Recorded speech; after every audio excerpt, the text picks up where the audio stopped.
listening to the Gettin Salty Experience podcast. Away we go. Oh my God! Oh my God! Khalid. Welcome back to the Gettin Salty Experience podcast. We bring the kitchen table to you, everything involved in the kitchen table, all the shenanigans and the learning and the advice and the counseling. And Tank sitting there in a big fat kitty t-shirt. I don't know what he's doing over there with that thing. I'm honoring our good friend, Wow. McBob. McBob? Yes. Right, because he's gone from suit to tank top with his guns hanging out. In literally one day. He's been working out 2 weeks. Next thing you know, he's got a guinea tee on. He's like going, I got to go in the back. I got to go over here. I asked him, were you sick or something? Well, you got the flu? You got the high five? What You happened? got the high five. The If you can see him now flexing in the back, it's a sight to see. Look at him. He's swole. He is swole. Hide your kids, hide your wives, because he's taking everybody up in here. Oh, man. So how's it going, Ruff? Good. I'm excited about tonight. I got, I was humming the Laverne and Shirley song all week. You were. You How you feel about you're a landowner out there in Idaho? I'm going out next week. I'm going out Tuesday. What are you going to do? You gonna turn the soil over or something? What are you going to do? I got farming to do, baby. Yeah. What are you growing this year? What's the crop? Corn. I'm going corn this year. Corn. Plenty of corn. All right. What are you doing it yourself? Or you have some? No, I got a farmer out there already. You got a whole bunch of little Asians running around paying them hardly any money to go farm the land. What do you got?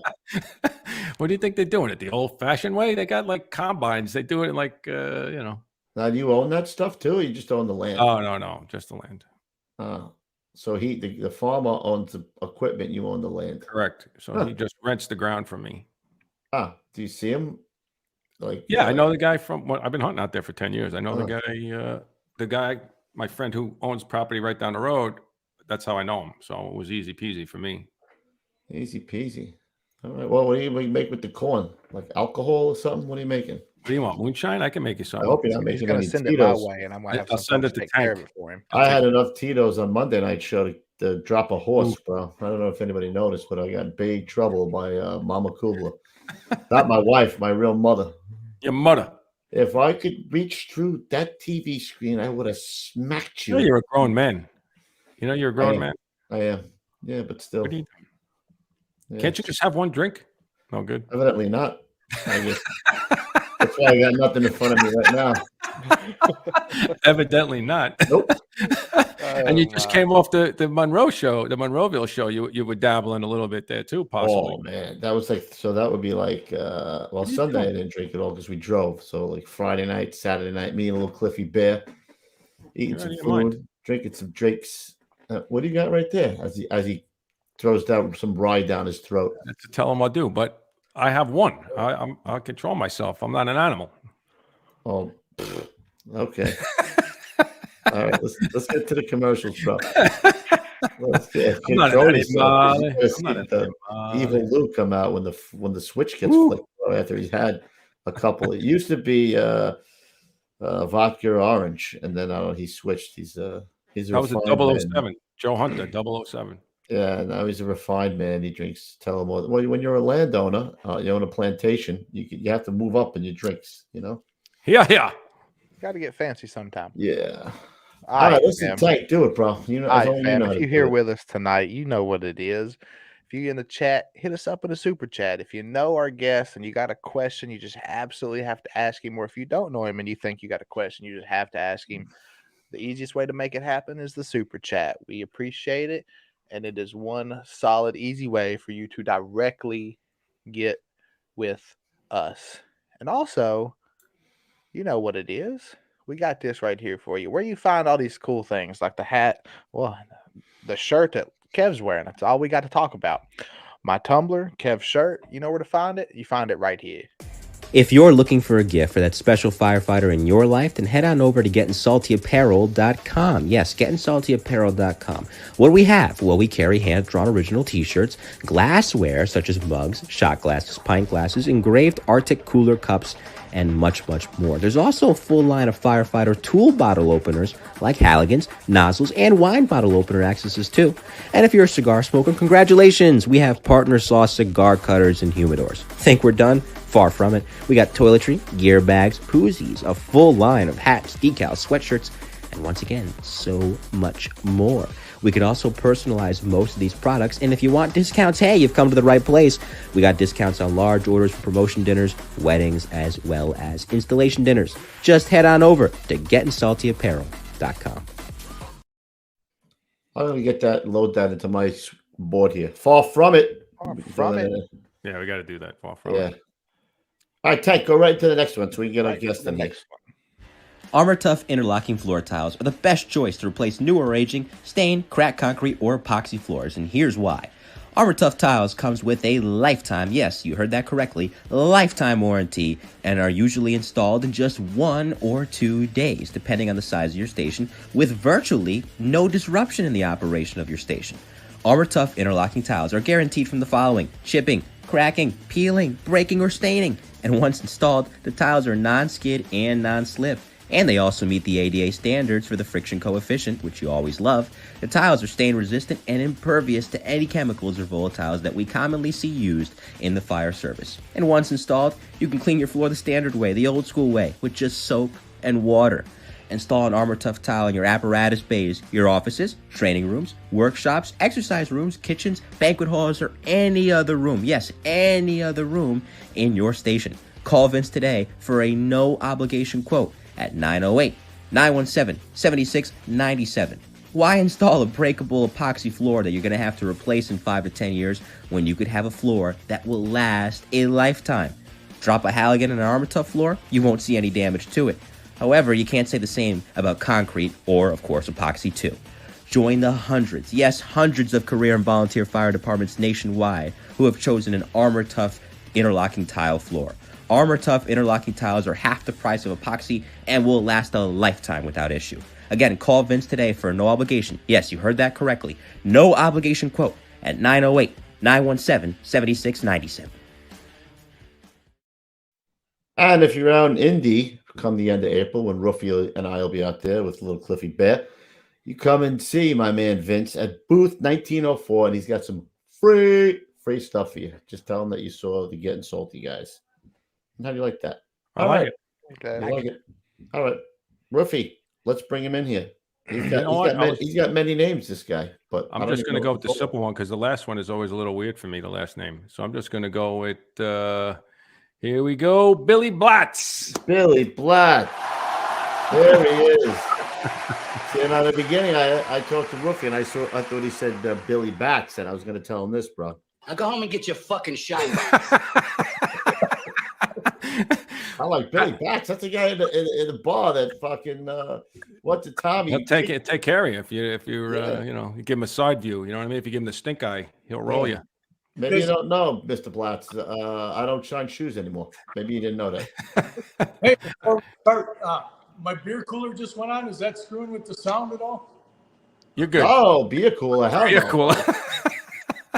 Beer cooler. Unless you bust out the funnel and you start doing something. Why? I mean, obviously, I get the Blatz.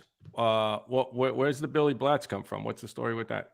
Oh, you want to hear the story of Billy Blatt? So in 2006, I started teaching at the University of Illinois. And when I got down there, I mean, there's so many Irish people down there. There were so many Macs, and that's really what they called me in Milwaukee was Mac. And when I got down there, they're like, hey, there's too many Macs here. And a battalion chief, Kevin Krasnick from Chicago, he said, hey, kid, you're from Milwaukee? I said, yeah. He goes, isn't that where they make Blatt's beer? And I said, yeah, absolutely. And he said, well, then your name's Blatz. And that nickname stuck, and then it turned into Billy Blatz. And I'll tell you, there's a lot of people that don't even know my real name. How do you say your last name? What's that? How do you say your last name, Tom? Mcmenamin. Mcmenamin. Huh. You just let it roll off the tongue. And I got to tell you one thing, Roof. These guys in Milwaukee must make a good deal of money because it looks like whatever room he's in right now, his man cave, has probably fit my whole house in there. I don't know. yeah, And he looks like he's going to a job. He's got like 17 fire extinguishers. Yeah. Back. I don't know he's prepared for anything.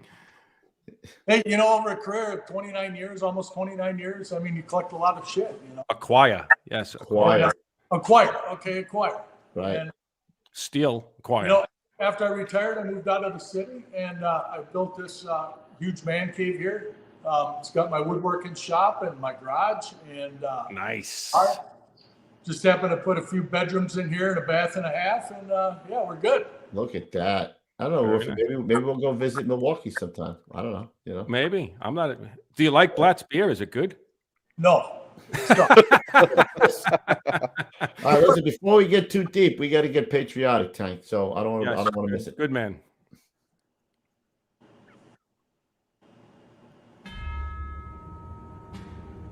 I pledge allegiance to the flag of the United States of America and to the republic for which it stands, one nation, under God, indivisible, with liberty and justice for all.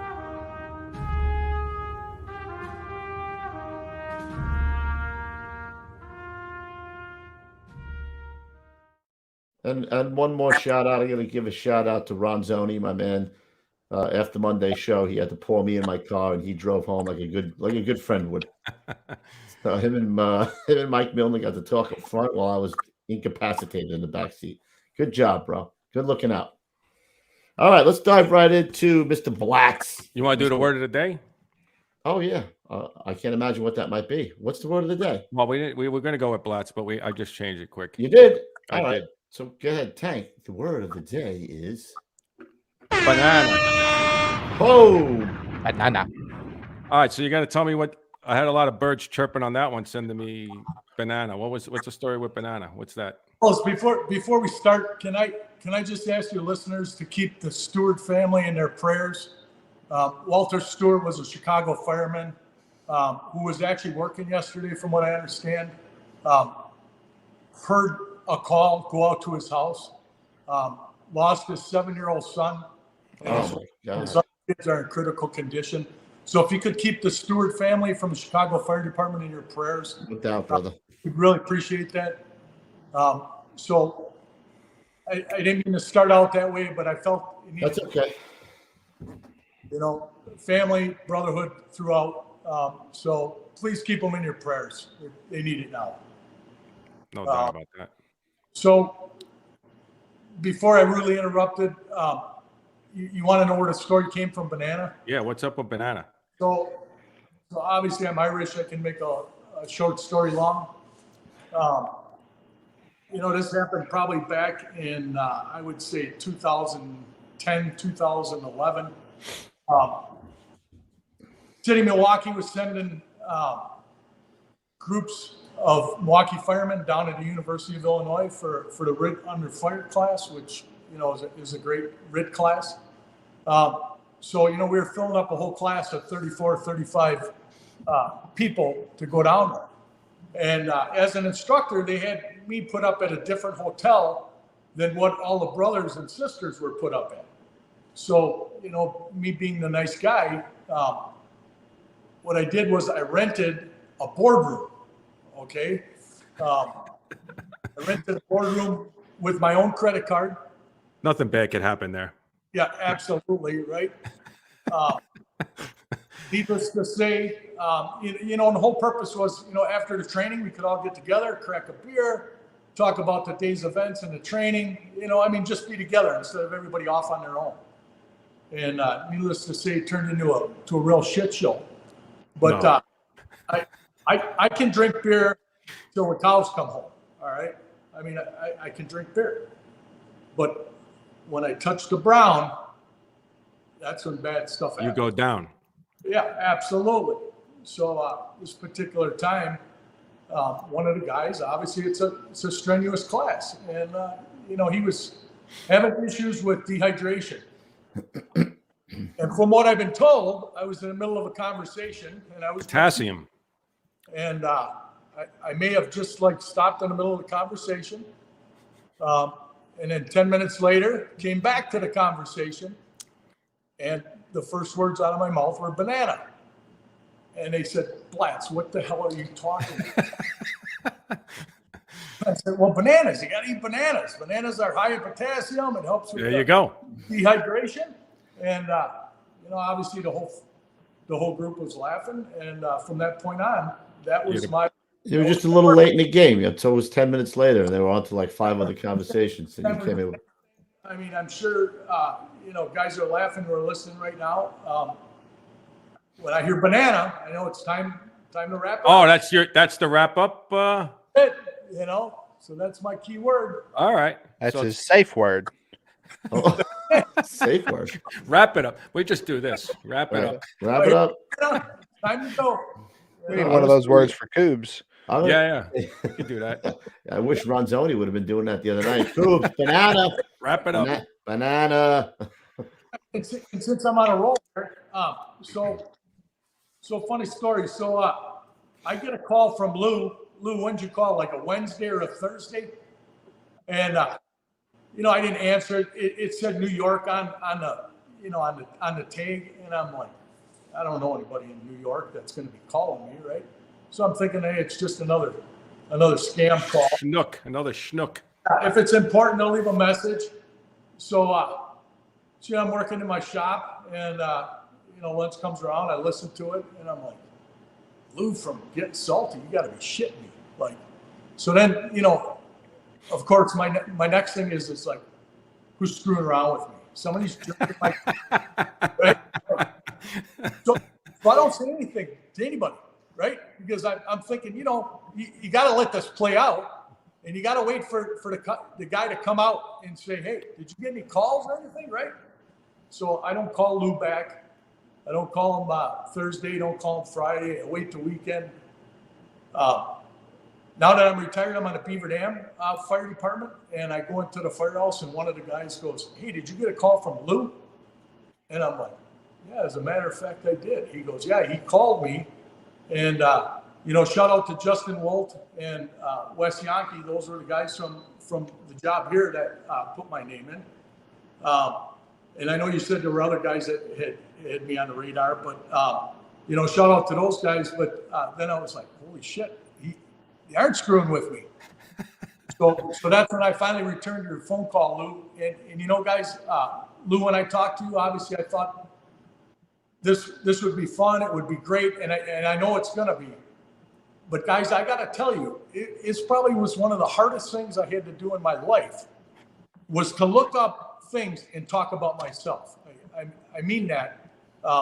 When you go through your career, I mean, some of it is a trip down memory lane, which, some of the stuff, you can't talk about, but you're in that time frame, you sit and laugh your balls off, and, other things, obviously, some of the stuff, and there's a story here that I'd like to talk about that I haven't talked about it a lot throughout my career, but I think it's time to talk about it, not only get it off my chest. There's only a few people that have heard this story.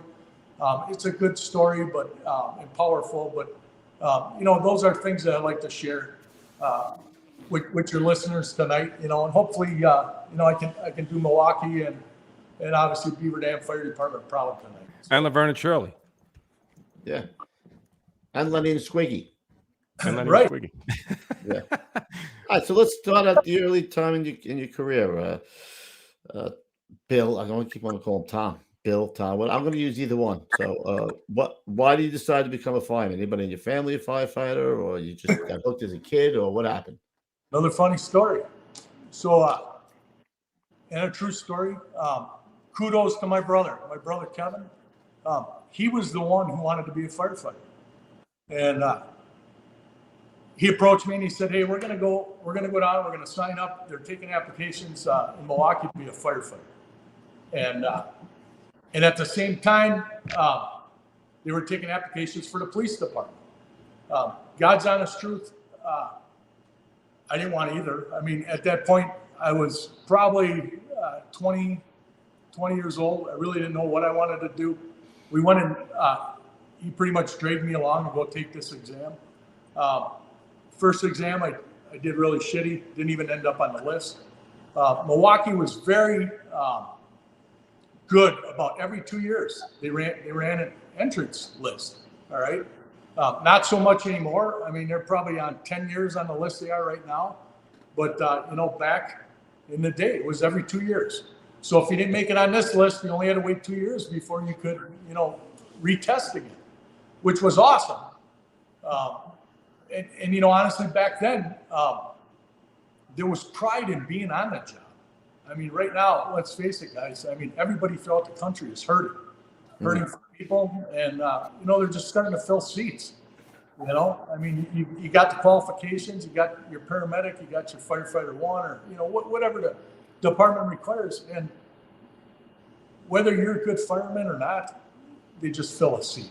And I think that's kind of wrecking the fire service in some respects, because we don't get the individuals that really want to do the job, who are out there to make a difference in the community, and obviously, fight fires and be aggressive. But so much on that soapbox. Back to my brother. So we both tested. Swear to God, he came into the bar at literally closing time, dragged me out of the bar and said, "Dude, we got to be down at the high school where they gave the exam at like 7 a.m. to sign up and register to take this exam." So he dragged me out of the bar at like 2 a.m. We went into Madison High School in Milwaukee, took the exam. I literally was in line with, another 3,000 people, because, again, it was 3,000 people shooting for maybe 100 jobs, It was competitive, which I think you got a better quality of individual, but that's neither here nor there. But anyways, I ended up on the list. My brother did not. Oh my God! I had a feeling you were going to say that. I 4 years ago. He literally just retired this past year with 35 years in UPS. Oh right. Shit! So he never got on the job either. Isn't that crazy? How he was the one who wanted to do it. Yep. You make a whole life out of it, right? You make a career out of it. You touch a lot of people, and he was not that working 35 years at UPS is nothing to sneeze at either. But it's just a funny how that works out, man. I hope you broke his balls about it at least. Right. Every time you see him, like loser. So needless to say, I got on the job. Now you got to remember, from the time the list was established till the time I got hired, my class, when we came through the academy, through Proby School, was the last class before that list expired. All right. I ended up 109 on the list. Wow. I think they took 30 per class, roughly. And obviously some people got bounced. But what happened then was I got on the job and he didn't. And, but in that 2-year period, I joined the volley department, and got my EMT, went through Firefighter 2, and that was a suburb of Menominee Falls where I actually grew up, just outside Milwaukee. So kind of a funny story, but once I got into the volley department, I'm like, you know what? If I can get paid to do this job, it's golden. Dream, like we say, living the dream, and that's how it turned out, Amen. So you didn't know anybody? You didn't know anybody in the fire service, like nobody else? Well, obviously.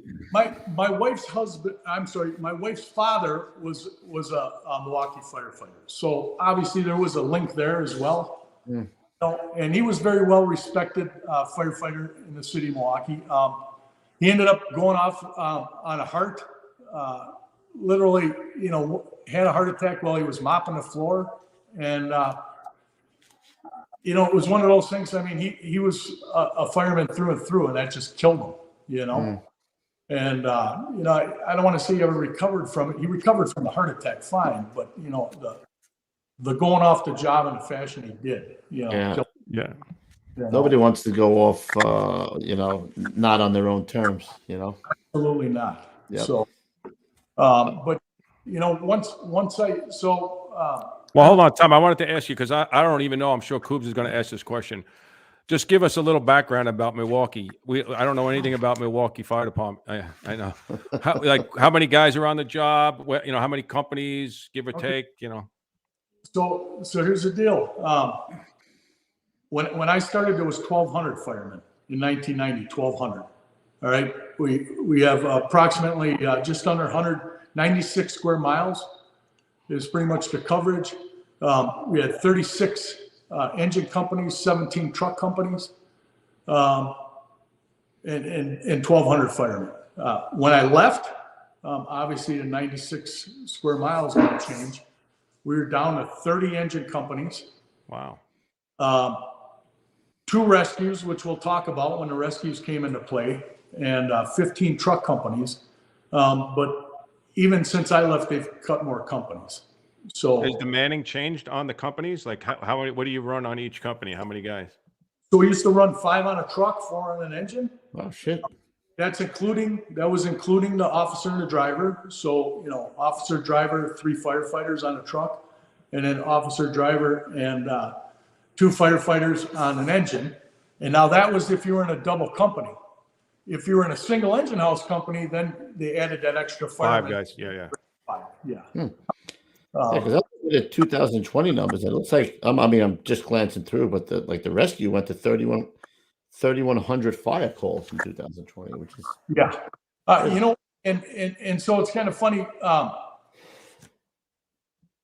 Until 2012, when you see I went to Rescue 2, we had 1 rescue in the city, and that rescue wasn't even a dedicated rescue. It was a jump rig. And that was kept down at Engine 12, Truck 11, and we had Rescue 1 there, and that was a jump rig. And so basically, the engine and the truck ran as just regular engine truck apparatus, and if we had a special ops or something kind of goofy, then the engine would pull out and the truck guys would jump on the rescue and pull the rescue with all the specialized equipment on it. So there really wasn't for fire, it was for technical rescue. Correct. And then that all changed in 2012. Oh, guess who went there in 2012, bro? Wow, how the hell did that happen? Oh, man. I've never done this before. How do I get over that? But anyway, you come out of Proby school and you go to Truck 9. Yeah. What, rear mount or what was that? So Truck 9, so in the city of Milwaukee, we got the Bermuda Triangle there. There's Engine 30, Truck 12, just super busy. Engine 32, Truck 9, which super busy. And then Engine 13. And that's the triangle, all right? And obviously the hood. When I came out of Proby school, I was sent to Truck 9. Well, that looks like the busiest truck in 2020. So hold on before we say. Got to show this picture. Hold on, I had to show this picture. So I text him. We were going back and forth after he agreed he was going to do the show. Look at him laughing, and I'm like, dude, do me a favor, send me some pics, like jobs, whatever, so I could use one for a thumbnail. So he sends me some good fire pics and everything. We're going to see later. So I'm like, nah, send me something in gear that I could use like for a thumbnail. And he sends me this, and I swear to God, I almost fell off of this chair and hit my head on the White House over here. I'm like, dude, are you effing kidding me? That's Magnum PI with an axe. Hey, what I want to point out is look at my boots in this picture. The rubber boots. Oh, he's got the rubber boots on too. I got you. He's got that. No, those are pull-up boots. No, I'm saying he's got pull-up boots on. I got you. Yeah. So the class just before me, dude, look at that guy's face. In MFD history that started getting turnout gear right out of the academy. And so we were only the second recruit class, I believe, that was getting issued turnout gear right out of the academy. Prior to that, they were still in 3/4 and rubber coats. And obviously, they still had 3/4 boots. So that's what they were issuing to us right out of the pro. You're caught in the middle. You're a little bit of both. What we wore. Dude, he did look like what's his name? Magnum PI with an axe, bro. Not only that, it's a pike axe. So then I hit him with the "What the f are you doing with this picture?" Yeah. So he's like, "All right, let me take a look." Then he sends me the one that I used, where he's up on the roof, like this fire. Yeah, that one. Look, I'm like, yeah, dude, this is what I'm looking for. Like a real, you know, Yeah. You got are you it. kidding me? Yeah, you were clear on what you needed there, Paul. Yeah, maybe rough. Maybe he wanted to make sure he sent you the one where he had a full head of hair there going on. You know what I mean? I don't know. I couldn't see his junk. Maybe he had like a nice package in that other picture. You know what I mean? He wanted to show off the package. Yeah. I'm just having a little technical difficulty. My battery says I'm at 10%. I'm on a charger, but we'll. We'll wing it. If not, we'll have to pretend Tank is you. All right. Yeah, you might have to go to a commercial, and I would have to figure that out. But anyway, so so the J-Golf puts that picture up there now. I love it. Good move, Ruff. Good move. All right, so you got any good? How long before you get your first job at Truck 9? Because that looks like a slashing outfit. So Truck 9, let me just tell you a story about Truck 9. When I came on the job in 90, we came out in the field in October of 90. All right, and when our class came out, it was another history-making event that happened in the Milwaukee Fire Department. The chief at the time was Augie Erdman, and what he did was, prior to my class coming out, pretty much everybody went to a battalion. You were assigned to a battalion, and then the chief would disperse you from that battalion, right? I mean, to the houses within his battalion. And when Augie Erdman got in as the chief, some people say he moved people on purpose to get people to retire because, we had retirement homes just like any department. And so what he did was he did a shakeup.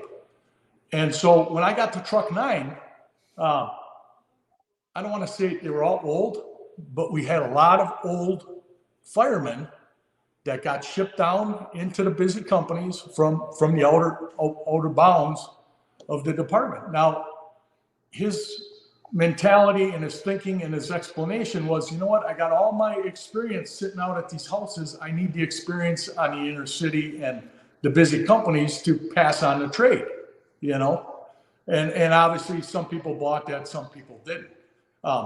Honestly, from my point of view, it couldn't have been a better situation because I did have all of these guys coming out. Now, granted, we were, I don't say every single day we got a fire, but I mean, some days you might get shut out on a fire, and then the next day you pick up 3. I think one of my busiest days I had 7 fires. I mean, I opened 5 roofs and had to pipe on 2. We had great fire duty there. I mean, you were running. Camaraderie was great. Nobody touched you. We had Battalion 2 in there. You didn't give a shit what you did. As long as you got the job done. I mean, and honestly, to learn from these old guys, I mean, they were great at one fire. It was the second and the third of the day. Not so much. You know what? More for me and you. Good. More for me and you. Good. Yeah. As the probie, I came into the firehouse and I was told, hey, kid, you ain't going to the roof because that's the senior guys going to the roof. And I want to talk about the Milwaukee method. Which I don't know when it became kind of like a thing. I think it was, maybe in the 2000s. Eric Roden, who's a battalion chief by us, started teaching it down at FDIC. And, for us, it was just a method of ventilating a roof. And evidently, we do it different than anybody else in the country, and it just became a thing, And, in my opinion, it's very safe. It's great way to ventilate a peaked roof, and that's our bread and butter is peaked roofs. We don't get flat roofs like you guys do out in the East very much. What about peaked roofs? Do you get those? That accent, baby. Jag off. I should have worn my Jack-off shirt tonight, bro. Yeah. So what is the method, though, that you're talking about? Okay. So the method is ground ladders. We don't use our main like most apartments do. Our method of ventilation is ground ladders. I mean, and in all honesty, we don't use the main hardly except for elevated master stream. So the method, the Milwaukee method, is typically done with 2 or 3 firefighters. And what we do is we nest a 20-foot roof with either a 30 or 35 foot, and that's entirely up to the truck company if they want to use a 30 or 35. And so that's nested. So the first 2 individuals will grab the 30 and the 20, and they'll start headed for where they're going to set it up. All right. Keeping in mind overhead obstacles, trees, obviously you don't set it up over windows, all your hazards that you're typically watching for when you're setting up ladders at a fire scene. The driver, who's the third guy, grabs a 14-foot roof and a saw. All right. So now think about it. Myself and somebody else, we get to the gangway because, gangways are typically maybe 6 feet between buildings. You got a Battleship 2.5-story wood frame, and right next door is 6 feet. It's another 2.5-story wood frame. So you drop your roof ladder before you get to the gangway. You throw that 30 up. You raise it to the gutter line. A few rungs past the gutter line. First guy heads up. Second guy goes back, grabs that 20. He butts it up against that 30. He raises it up to the guy at the top of the ladder. He throws that 20 to the peak with the hooks it. Now he jumps up on that 20. By that time, the driver has the 14 butted. He hands that 14 foot to the first guy on the ladder, and he just runs it up. Now he's at the peak. He makes the split, all right? Probably 6 foot split right off of the main ladder. So now you got 2 ladders side by side, 2 roof ladders, all right? And then that second guy who handed you the ladder, he jumps up on the ladder, and the next guy hands him the saw. And now he comes up, fires the saw up, and we make our What cut. saw are you using, Tom? We're using a radial saw, all right? Now, most of our pitches are 12-12 pitch. I know a lot of departments use a chainsaw. Chainsaw, you typically got to have 2 hands on the saw. And on a peak roof, it's snowing out right now, wintertime, it's slippery. So to try and operate at an elevated, roof on a roof ladder with a chainsaw where you're standing up on a 12-12 pitch to run a chainsaw typically doesn't work very well. Yeah. All right. So I think we have a picture, Tank, of him cutting the roof, right? Well, here's the nice thing is, typically when people are running chainsaws, you go between the bay, you sound that rafter, you come up over the top, you sound another one, and you're making those louvers or you're pulling. Radial saw is only cutting 4.5 inches, right? I mean, that's the depth you're getting. So we don't sound anything, right? I mean, it's just a cut. So if you cut through that rafter, most all right. Yeah, right. Most of the structures are using 2x6 back in the day. I mean, you run into them where they're using, dimensional 2x4. But, even if you're running through a 2x6, I mean, you're still not completely cutting through it. Tom, let me ask you this quick, because we've had this discussion with the peak roof. So when you're on any job, you got a job where it's blowing out the first floor, right? Yeah. You got 2.5. Are you guys cutting the roof? If it's on the first floor, no. All right, so that's what I'm saying. So if you're not cutting the roof unless it's out the eaves or the doghouse or what it looks like to that first in truck company. They may set up ladders, because we do have a lot of balloon construction. So they may set up ladders, but that doesn't necessarily mean they're going up the vent. Right. But I also want to so now you get the whole cut. Yeah. Are you're venting. What are you venting there? You're venting the attic there? What are you venting? Well, here's the benefit of that method is we can go from peak all the way down to gutter, So what happens is if you've got a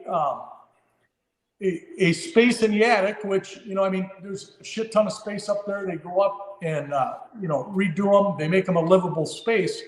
You're getting that knee wall. And, if you don't vent the knee wall, we've run into situations. Obviously, UL did studies on knee walls and, pressure versus non-pressure. I mean, all of that happy horse. But by doing the method we do, we're into the knee wall. So not only are you ventilating the space that you're actually operating in, but you're also getting that knee wall, right. Which is beneficial, to the engine crew as well.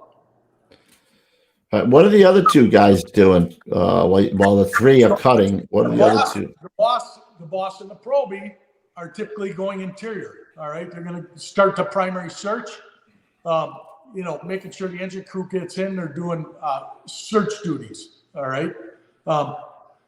If there is a report of possibly people in the structure, that first truck company will go search right away. Mm. All right.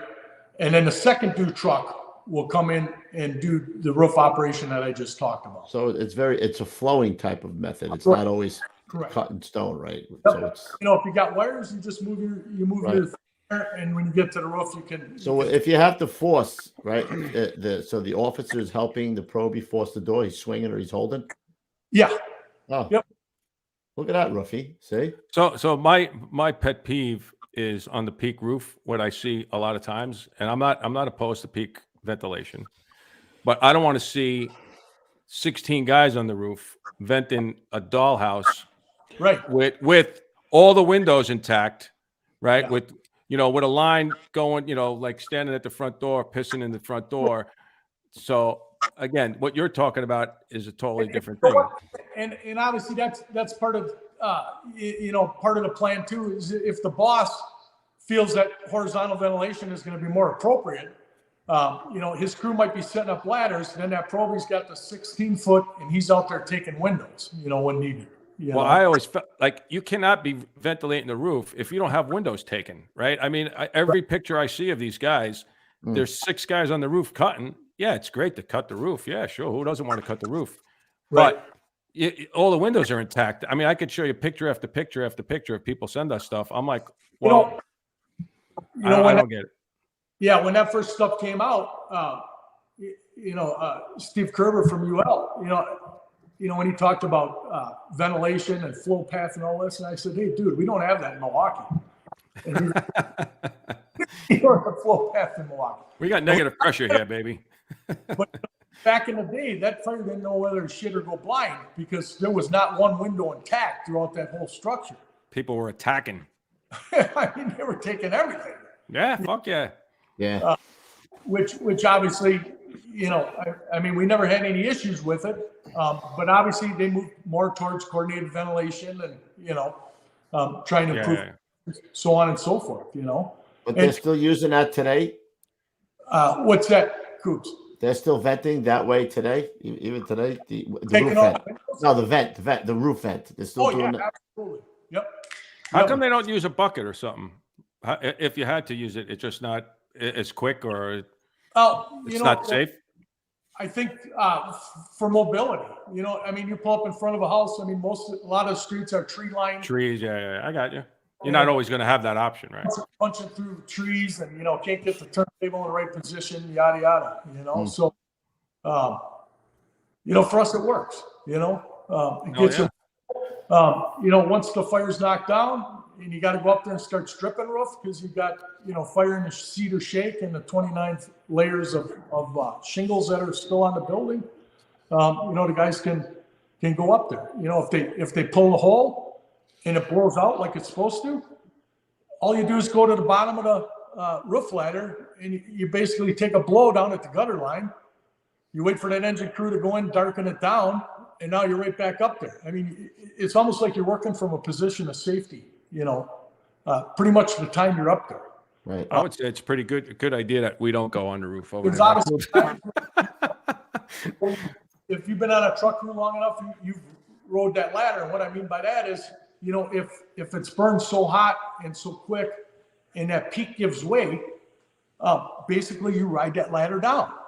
But the ass end of your ladder is still on a load-bearing wall. And, you didn't fall into the attic. You're still on the attic ladder. You just rode it down. And now you back your ass back again and climb down the ladder you got up there, and it works. I mean, it's great. We've never had any firemen. Well, I shouldn't say that. We've had firemen who have been chased off roofs before. But, now you got a ladder to bridge to the next structure 6 feet away to get the hell out of there. Right. I mean, it happens, What about commercial roofs? Do you guys commercial flat roofs? Do you guys? So commercial flat roofs, I would say in Milwaukee is probably one of our weaknesses. We don't ventilate a lot of, and I shouldn't say don't ventilate a lot of them, but because we don't get as many flat roofs as you guys do out east, that's why I say it's one of our weaknesses. I mean, we train on it, we do it, we just don't do it as often as we do the peak roofs. Right. So obviously it's more methodical because we don't do as much of it. So these are, freaked out over it, but, I mean, it's something you got to train in and be aware of and be ready to do, All right, let's, we got to get off tactics because we got to start talking about you. So first, let's do this. In Truck 9, who were some of the guys that you remember who were meant a lot to you, who taught you, who took you under their wing? So Truck 9, when I first got there, I had an old timer. Dick Lork was my first boss. They called him Thunderbelly. And nice. That's what we call Tank. Yeah, these are all else. And Dick Lork, super good guy. They called him Thunderbelly. Daryl Postler, Jack Zicker, Wayne Blaschke, my driver, Mark Holdman. I mean, Scott Lesniewski, who later left to go to a suburban department. I mean, these are all guys that I learned a shit ton from. Just good guys. I mean, and obviously every 3 years in Milwaukee for a long period of time is when you got bumped out. I mean, that whole shift came every 3 years. You only spent a little time there. But like I said, I took advantage of these old timers. And, you talk about honor and tradition. I mean, these guys taught me the trade, back then, education wasn't one of these deals, I mean, you learned the trade and nothing against formal education, but you need to learn the damn trade, and that's just my thought. And I learned a shit ton from these guys, for two reasons. They felt a duty to teach the young kid.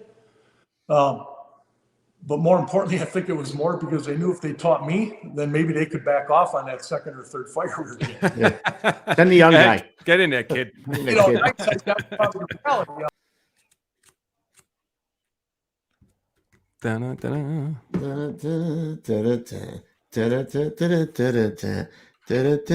You dick. That was a good time for that. Oh shit, that's funny. I don't even want to call him because I'm going to screw him up. I know it. Yeah. What's the Rangers doing? I don't know, but Mike Cologne is posing down in the back. Yeah, he is. Don't put that on. Come on, you don't want the world to see that. He's back on. He's Hey, back on. again. Here we Bring go. him in. You got How's it? that? There we got you. Hey, that was on your side, man. That wasn't me. Well, I know it's technical issues. I know. Technical difficulties. All right, where were we? I don't know what We're full behind. Let's go to. So you said you only do 3 years, and they sent you to engine 9. That's like they rotate you out of there for 3 years. You just back up. So I came on. I got in the field in October of '90. All right. Yeah. And at Truck 9 it was Engine 32, Truck 9, and Battalion 2 were stationed on 30th and Galena. Being a probie, I didn't get detailed out for the first 6 months. So, if we were overstaffed for the day, me being a probie, I never got sent out. So, for me, it was a great opportunity not only to learn how to stretch and learn the engine, but obviously it rode the truck. Along with that, EMS was becoming big in Milwaukee. And let's face it, EMS is big all over. Well, Milwaukee does EMS based or fire department based EMS. So nobody wanted to be on the engine. I mean, the engine was, that was not the place to be. You always wanted to be on the truck because the truck was always second out for an EMS run. So that the engine would take a beating on EMS runs. And, you were always hoping that their timing was good because if they were, you can miss a job. Yeah. Another one came in, Yeah. And you know what? Back then, we did not do BLS transports. That's jobbed out to a private BLS transport. So when you would get all the bullshit runs, you would call for a private ambulance service to come take them to the hospital. And at the time, I'm not shitting you, it was basically a 5x8 card. And you basically had their name on there, maybe Social Security, 2 sets of vitals, and you would hand that to the private ambulance service when they walked through the door. Now you talk about, I guess you could call it abandonment, but if we were with somebody waiting for that ambulance to come and a job came in, you would basically hand them that and say, hey, when the ambulance comes, give this to them. You know who I am? I'm the captain of that boat. Here you go. EMS will be right here, bro. I ain't missing a job. Where's your hat? What's your hurry? I ain't missing a job. We're gone. Fuck yeah. But so allegedly could right. happen. And, here's the deal. I grew up outside of Milwaukee in one of the suburbs. Got on a job when I was 26. I swear to God, didn't know what a cockroach was till I started working. Oh yeah, nice. That's always nice. And then all of a sudden, here I'm in this. So it was a culture shock. Culture shock. Yeah. But in our response area was the Oxford Apartments. All right. The Oxford Apartments is where Jeffrey Dahmer lived. Okay. I don't want to say I'd been in that place in, the 8 months before Jeffrey Dahmer was arrested. But I'd been in that building several times. It was frequent flyer apartment building. You went to the Oxford. We read about reports where, people said they were complaining about the smell in the building and, this and that for months, so on and so forth. I mean, you guys have been into these places. I mean, how do you tell the difference? It's funky, man. It's all funk. I used to tell people, they're like, yeah, I smell gas. I'm like, nah, that's funk, man. You need some bleach in here, bro. That's piss in the hallways. If I remember correctly, it was late July of 91 was when they grabbed Jeffrey Dahmer. All right. Now, I remember I was working that night. I was on the engine. We got a call. We were sent out. It was non-emergent. It was basically like, hey, go over here and stand by. Hazmat is doing something for the cops over there. They're pulling a barrel of acid. And, and I think that's all we knew about it, right? And you guys know, you're taking a beating. We're over there like bitching, like, hey, can you guys get this shit done? Like, we know we're going to be up all night, but, at the same time, we're on this card, so we're not going out doing all this other bullshit running. But we stood by, and, again, at the time, this was all preliminary. I mean, nobody really knew, about Jeffrey Dahmer. I mean, we knew there was an investigation going on. This guy had a barrel of acid in his house. It wasn't until the next day that we started to hear whispers that, hey, obviously the media's getting in on it now, and that the barrel was full of body parts, and, the freezer that they pulled out of there had body parts, and then, and then it broke. And then I'm not shitting you, for the next 3 months, it was a zoo. I mean, you couldn't leave the firehouse. I mean, obviously it was locked down because we were in the hood, but for the next 3 months, I mean, you had fucking Australia out there. You had Japanese. I mean, every news agency in the world is parked outside the firehouse with their towers up and trying to grab, interviews from the firemen as you go out on runs. And, I mean, you park your car. I mean, guys would literally open the fenced-in gate to let you into the parking lot. And they would open the gate, you drive in and they shut it. And you'd be rushed by, people trying to interview you. I mean, it was a shitty time. But Tank, we had some pictures of that, don't? I sent a couple pictures. Yeah, that was the fridge they took out. And again, they were in Class B. It wasn't like, super big hazmat. And, but, we were kind of like, and, I saw the pictures. I don't even remember who the guys were that were on there. Again, I was the probie. I didn't know a lot of people outside of my, immediate battalion. And I'm sure these guys got stories to tell about what they saw when they went into that apartment. You know what I mean? That's crazy, man. That's the fridge that had the body parts in it? Yeah, that had body parts in it. And then there was another one I thought I sent that had a barrel of acid that they found in there too. It was a plastic 55-gallon drum full of acid. And, he was trying to dissolve body parts, I actually just watched Dahmer. I don't know if it was on Netflix. It's on Netflix. Yeah. Yeah, it was pretty wild. And they just came out with that thing. And, I had individuals say, hey, when you were in Milwaukee, did you? I said, yeah, I actually had to stand by while they were pulling that shit out, But here's the crazy thing. I want to back up 2 months. Okay. So that happened in late July. That happened in late July, and let me just see when it was. I think it was March. Oh, I'm sorry, it was May. In May 27th. Yep, there's the barrel of acid that the hazmat guys had to take out. Obviously, they masked up for this one. The freezer was not much, so they weren't masked up. But May 27th, two months prior, Engine 32 gets sent to 25th and State, which is basically just right down the street, right? I mean, right there.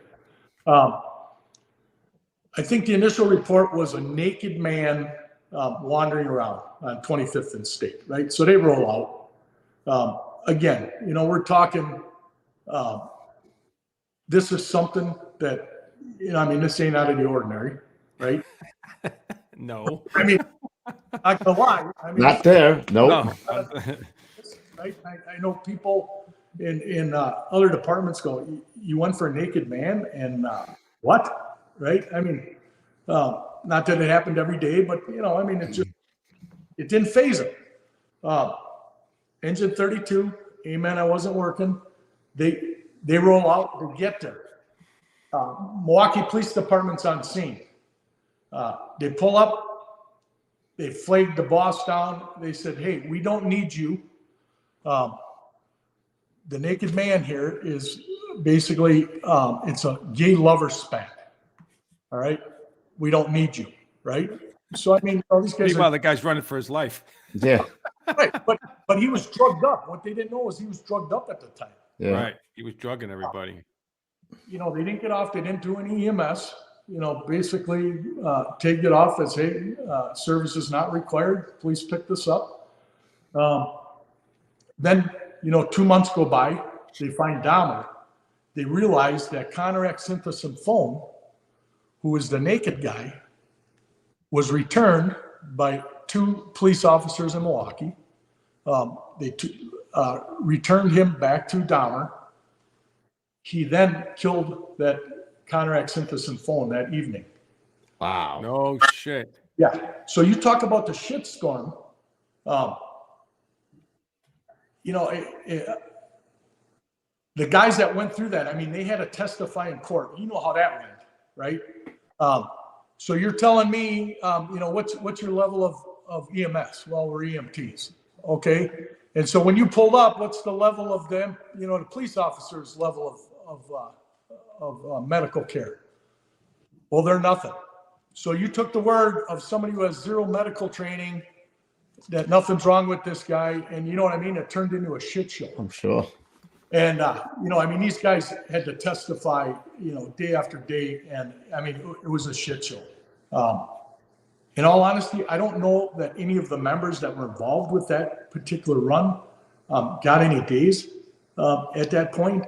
But the reason I'm talking about it is, now you look back a few weeks ago with these individuals in Memphis, right? They kind of did the same thing, right? They pulled up. Obviously, it's a different situation. The guy's handcuffed, he's on the ground, flailing. I wasn't there, but obviously they didn't write any reports. You had a paramedic, an EMT, and a lieutenant that all got shit canned in Memphis for kind of the same thing. You know what I mean? And I guess the point I'm trying to make is, that was something that stuck in my head early on as a firefighter, is that, hey, you know what? I know we go on these alarm soundings 100 times. You know how we combat that? Instead of just blowing it off as an alarm sounding, is we force the fucking door. And we go in. And when the person gets pissed because their alarm keeps going off, they're going to fix that alarm, and I'm not going to go back there again, right? But I did my due diligence by going in and actually investigating that situation. So you have to do that every time. If the guy's building burns up, he can't come back and say, well, I had an alarm and the fire department never entered. You know what I'm saying? So, and I know we get tied up in situations like that on the fire department.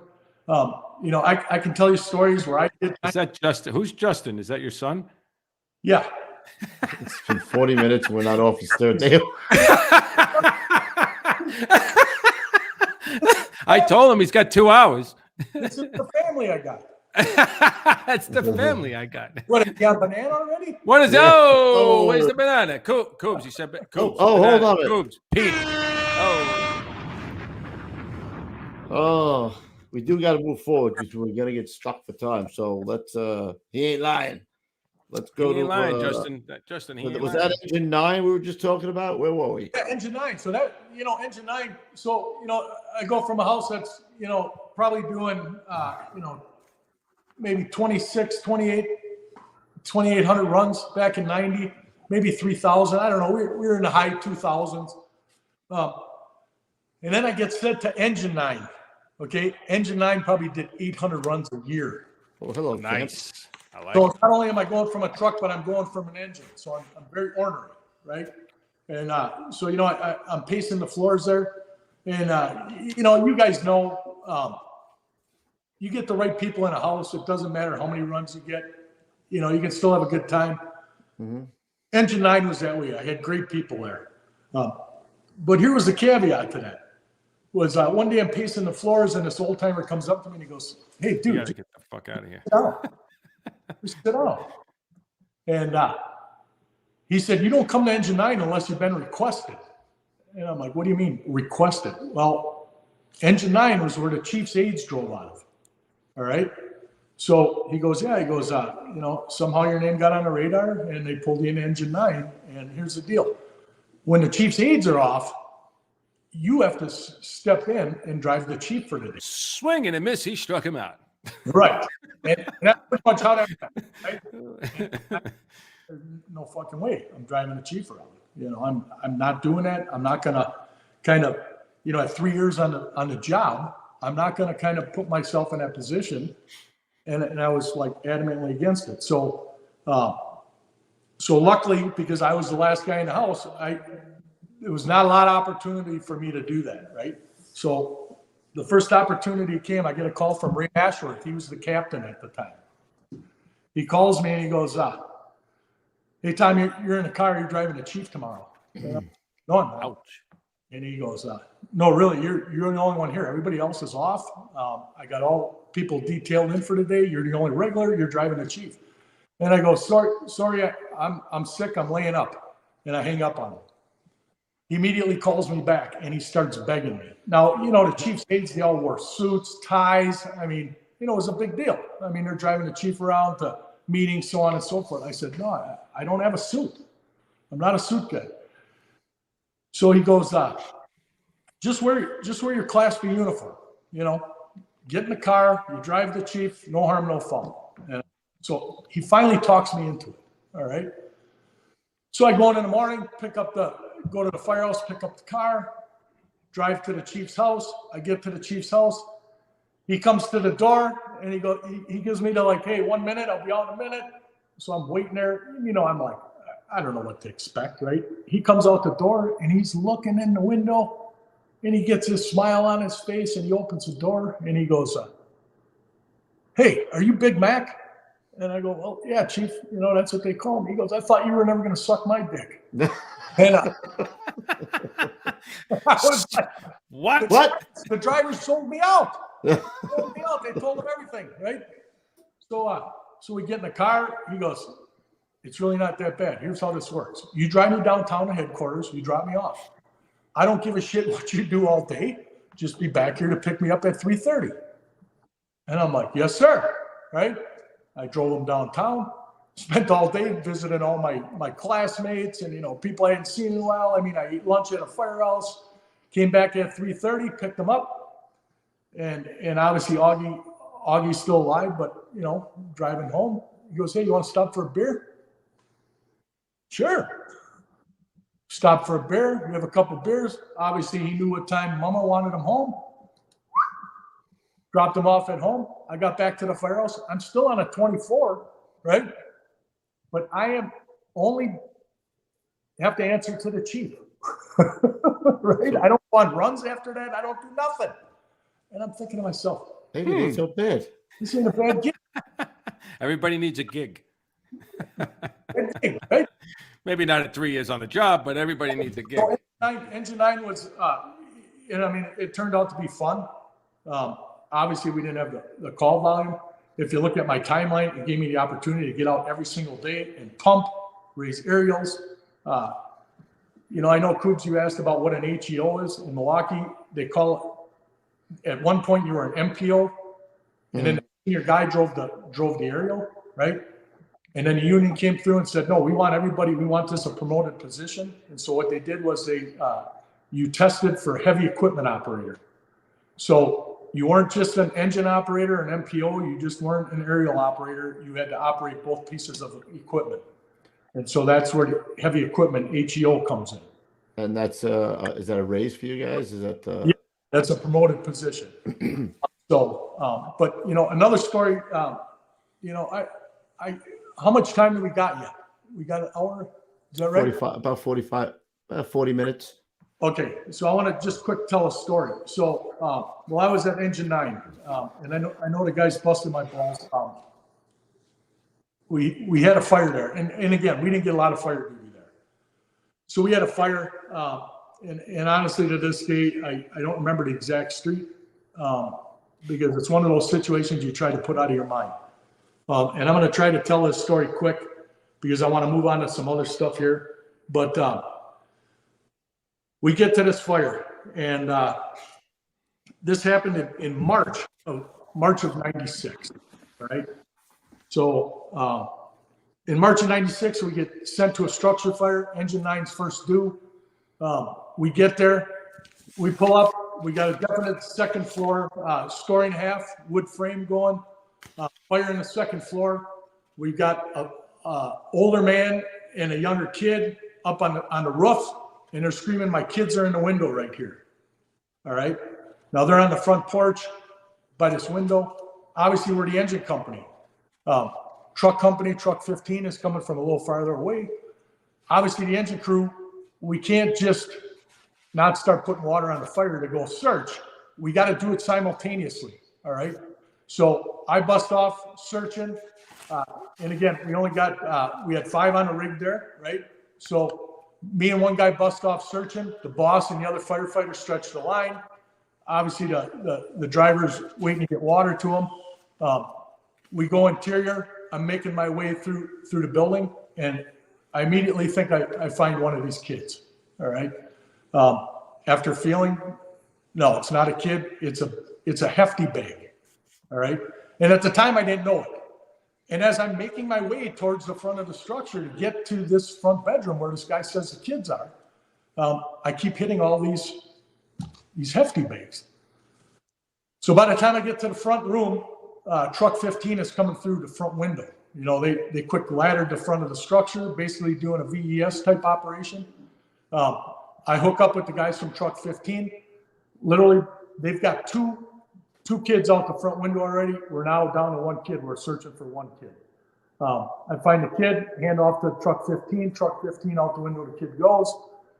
I immediately go back with my engine crew. We get the fire knocked. Turns out we get 3 kids out of there, right? All 3 kids perish. All right.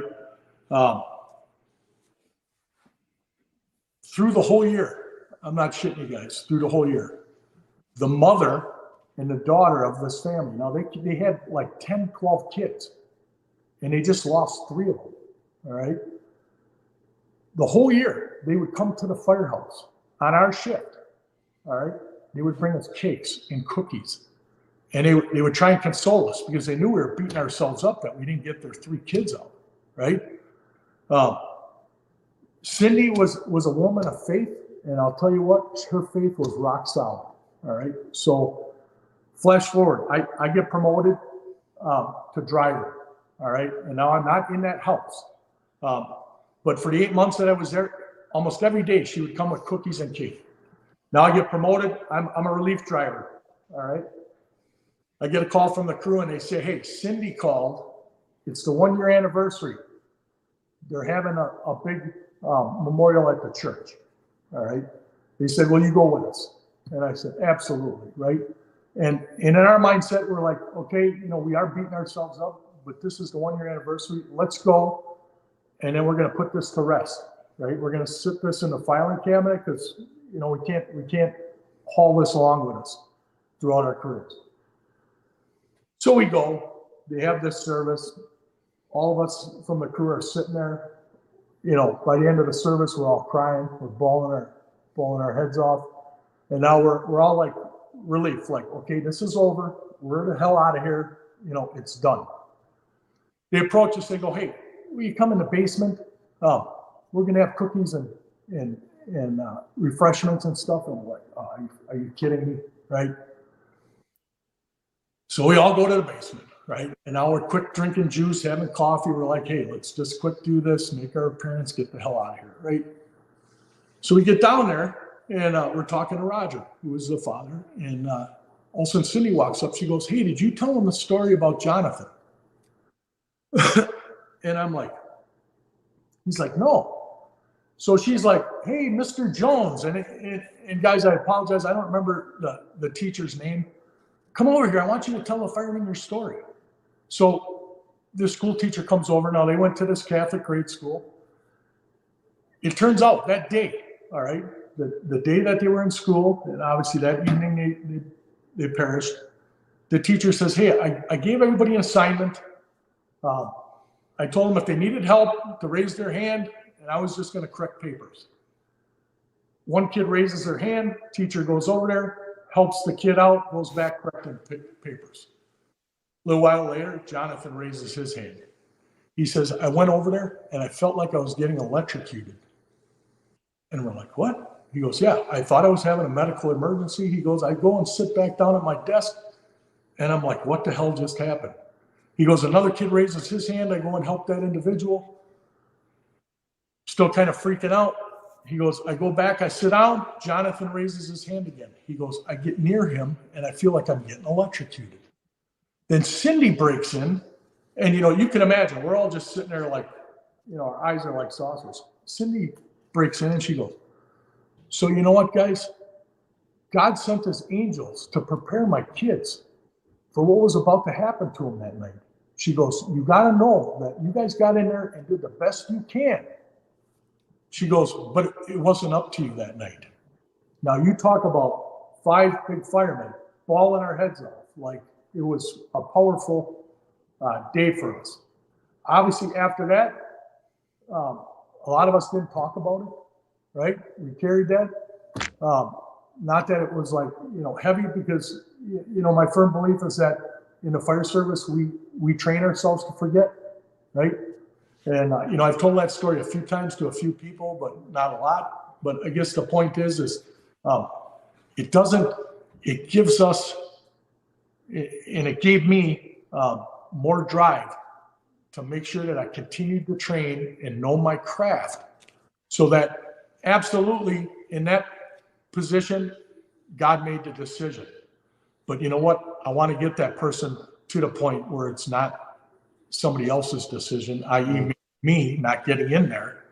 I want it to be God's decision, right? So just a little story about Engine 9. And then I got promoted, was relieved. It was a crazy, crazy day for us. Had great people there, great times, but it was a slow house. You're always trying to get back to the hood, but Jonathan was 9, Zach was 7, and Joseph was 5. And, just a great family of faith. And it obviously, helped me along the way.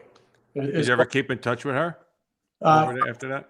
So when I say keep in touch, like every couple of years, we would run into her and we'd chat and talk. Just beautiful family. I mean, they had kids from age 21 who were in college down to diapers. What I was finding when I was doing that search, obviously that many kids, Catholic Church was donating clothes, and these were all just the hefty bags. Yeah. Crawling through, you think you got it. And it was just a bundle of hefty bags full of clothes. Yeah. It slowed my search, but just a story that I wanted to share today. Yeah, I appreciate that, man. Yep. But then, then I got promoted, and in Milwaukee, when you get promoted, you don't have a spot, so you're out on the road. You live out of your truck. Typically, it's like a 2-year period before you end up getting into a house. I was fortunate; it was just over 2 years, I think, maybe 3 years that I was on the road, which ain't a bad deal either, right? I mean, you get to learn from different people and pass on some of the information you learned along the way. And then my first house, Off of the road was engine 26. All right, that was my next assignment. And engine 26 was on the south side of Milwaukee. South side of Milwaukee at the time wasn't like super busy, but they were getting enough work to keep themselves honest, right?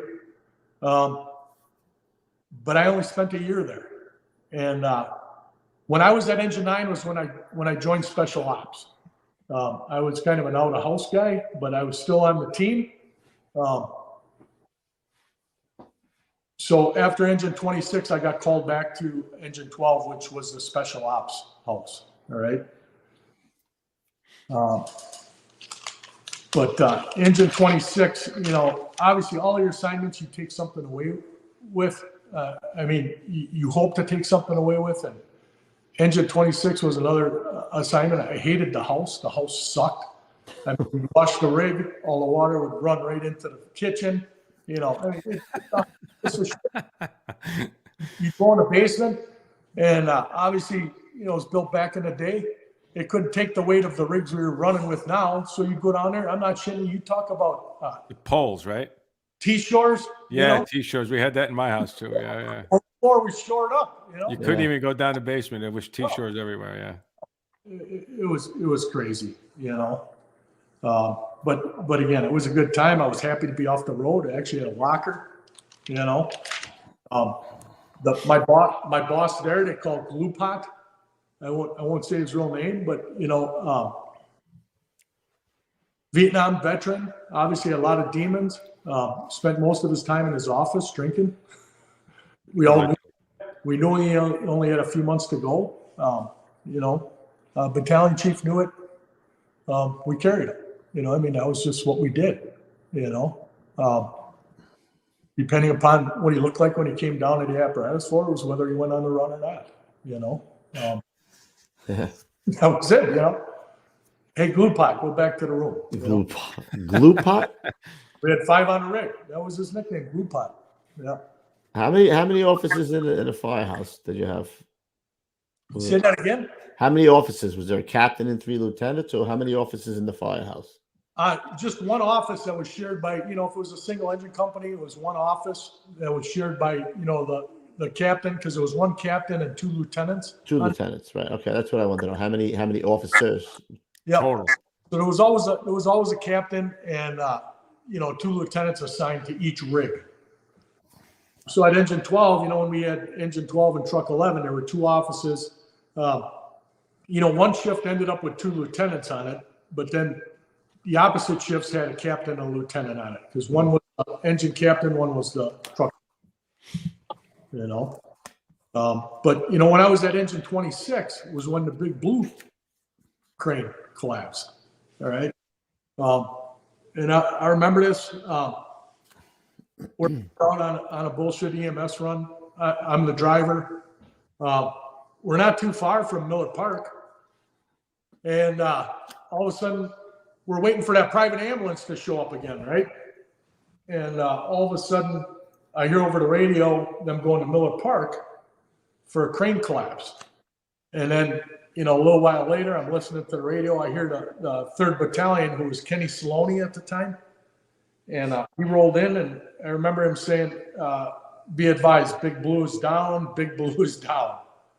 And so, you know, I'm beating feet out of the engine to run into the house to tell my crew, hey, you know, give these guys that ticket to ride. This is the time we're bugging out. And before I could even get off the rig, they were headed out of the structure, you know, assholes and elbows, and jumped on the rig, and we responded. So Engine 33 was first due. Battalion 3 obviously was ran out of the same quarters, so they were there, and then Engine 26 was next. When we got there, we were assigned to the operator of Big Blue. Now, Big Blue at the time was the largest crane in the world. The day that went down, the pick they were doing was 450 ton. Wow. 450 ton. It was a roof segment that they were putting up. The crane operator's perch, where he operated from, was probably two stories at least, maybe even 3 stories in the air. And so when that came down, it catapulted that guy right through the glass and onto the ground. I mean, so Chief's like, hey, you got to take care of this guy. I need to figure out what else is going on here. Right? Is he dead? No, actually, I think he had. Well, here was the deal. I was a special ops guy, right? But I wasn't in-house special ops. I was one of the guys out in the field. So I told my boss, hey, here's the deal. If you guys can handle this guy, I'm going to start heading to see what else we got, so that when Engine 12, Truck 11, and Rescue 1 show up, I can at least have some forward intel for them, so we can start operations, right? So, and at this point, I mean, some of those pictures, I don't know, from the exterior, it doesn't look like a lot. No, it doesn't look like much because the walls are still We up. pull around, we pulled up. We were at the top of this picture on the exterior. So all you see is this crane, up against the wall, and the crane's down, right? And so I basically, I don't want to say ditched my crew, but my boss said, yeah, you go, we'll take care of this patient. So now on foot, I'm running around the exterior of this thing, all right? And because, I'm leaving the rig for them, I get around, and there was, basically a construction entrance, which is now, center field.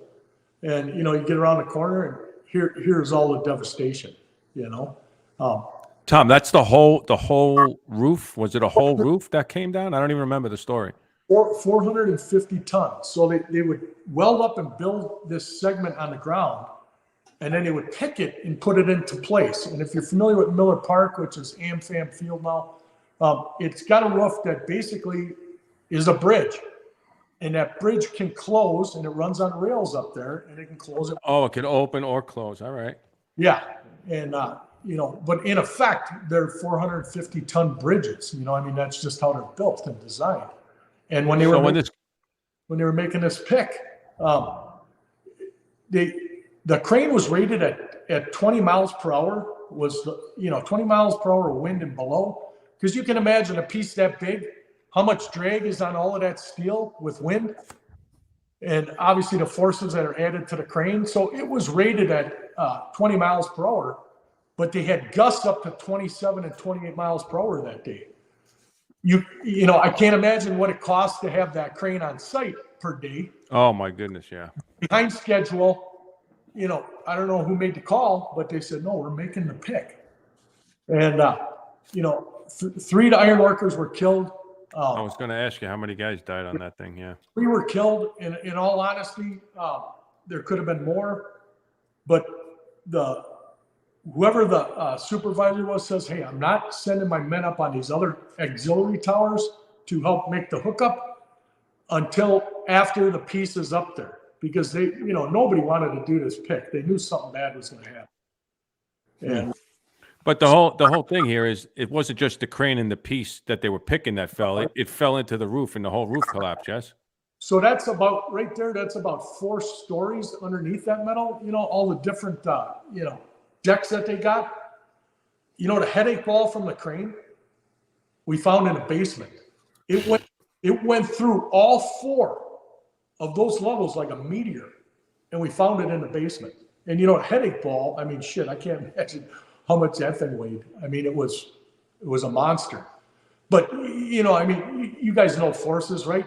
I mean, just think of how much force it takes to go through that much concrete, and how much it would slow it down.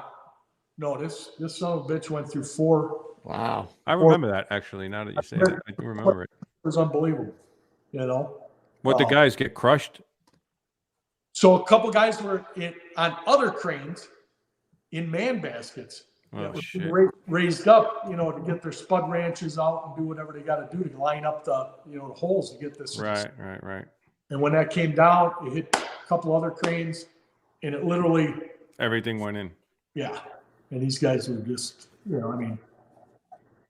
cables burst. I mean, they were pretty bad. Oh, shit. And then obviously, you talk about accountability. Well, they're like, no, during the pick, the siren sounds and everybody's got to leave the area under the pick, and we have all these safety. You guys know how that is. You don't know. So we spent, I don't know, probably till midnight. I mean, this happened probably at 3 in the afternoon. Oh, Midnight me, doing me and Coops know about crane collapses. Yeah, I'm out. Spending midnights on those fucking things. more than anybody, right? So, Oh, Christ. so yeah, so that was kind of a big deal. What do we got, Coob? What are you all right over there? What's happening? Oh, I'm just thinking about the size of that ball going through that many fucking floors. Floors? Oh, it's crazy. It was We crazy. are well, you're promoted, and then you got a couple of engines you go to. Yeah, 18, 12, and then rescue 2. Yeah, so then I leave engine 26, and I go back to the special ops house. Mm-hmm. Because engine 12, truck 11, and rescue 1 ran out of there. Now, if you remember from earlier, rescue 1 was not a dedicated rescue; it was a jump rig. Mm-hmm. We jumped on there when we had special ops runs. So when I got back there, I was driving. I was the heavy equipment operator on the engine, and my boss was Paul Conway. Now, you guys might know Paul, very super fireman, first and foremost, but obviously a good businessman too, because he owns Conway Shields. And if you don't know Paul, Paul's one of the most kind-hearted, most generous guys you'll ever meet. And Paul and I got along, and obviously we could tell stories about when I was driving him. But just a super guy, and obviously a big mentor in my career from that point forward. But had a great time there. And then truck 11 was there, and we had Terry Linton, who also was a good mentor of mine. And Terry and I, once I got promoted to lieutenant and went back to engine 12 as a lieutenant, Terry was my partner for quite a few years. And I want to mention my driver when I went back as a lieutenant was Brian McNulty. Now, I want you guys to hang on to that name, all right? Brian McNulty was my driver. And Brian's got a memory like a steel trap, all right? And I'm going to tell a story in a little farther down my list here that Brian brought up to me one time. And I'll tell you what, guys, I pissed in my pants because it's one of those runs you forget about, but he remembered. That's Coobs. But Brian was my driver. Was a great driver, great fireman. But we had a great time at Engine 12. Trained a lot. I mean, these were aggressive firemen, and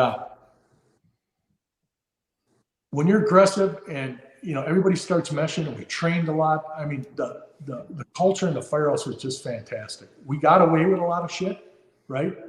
But that was payback for busting our balls every day, and that's where some of my management style came from. Was from Terry Linton, Paul Conway, Brian McNulty, which I'll talk about Brian a little bit. I love Brian, so then I'm a driver. Well, then in a year later, the driver of truck 11, he leaves the fire service.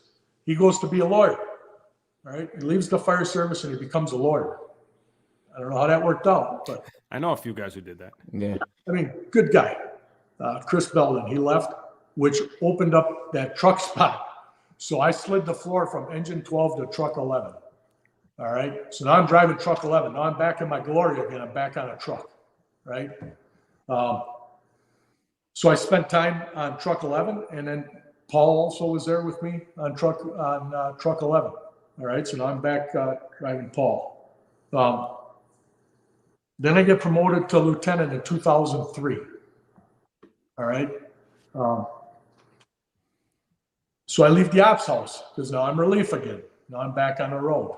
All right. So I think I spent 2 years on the road. Okay. And I see Cubes looking down. I'm trying to find it on here. Yeah.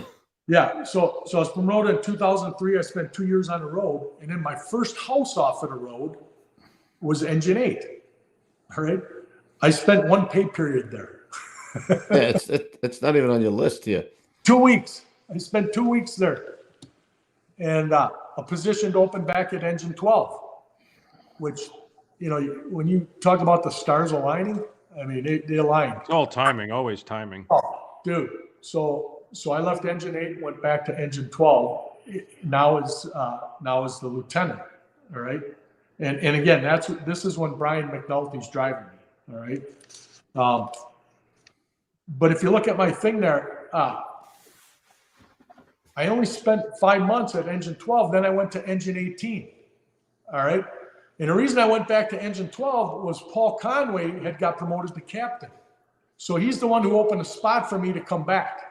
All right. So I was in it at engine 12 for 5 months. And I can't remember the exact circumstances, but whoever Paul took for the spot for captain, something happened with they reverted, and I can't remember the exact circumstance, but they were going to revert Conway back to a lieutenant. So obviously Paul said, hey, if I'm getting reverted, I want to go back to my house. So when Paul came back, that's when I got bumped to engine 18. And engine 18 was kind of on the fringe of the hood. You got pretty good fire duty, but you know what? You were always second or third in. You didn't get a lot of first in work. It was all third in work. A lot of bullshit EMS, just like anywhere. Again, we had the truck there, truck 10, and battalion 4 ran out of there, I believe it was. No, not battalion 4. Battalion. But you know, it was a great company. Again, good guys.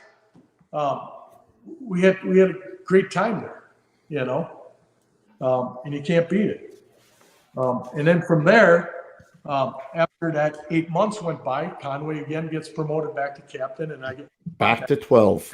Yep, back to engine 12. He's fucking scribbling shit. I'm all over the place. It's like I'm looking at it like he's only there for a couple of months. I'm looking at your face, dude. You're like this. This is what you look like. Hold on, let me give it like this. You're like this. Right. I'm trying to figure it out. I'm like, what is he doing over there? Now you're only there for a few months. Well, no, I'm at engine 12 in 06. Yeah.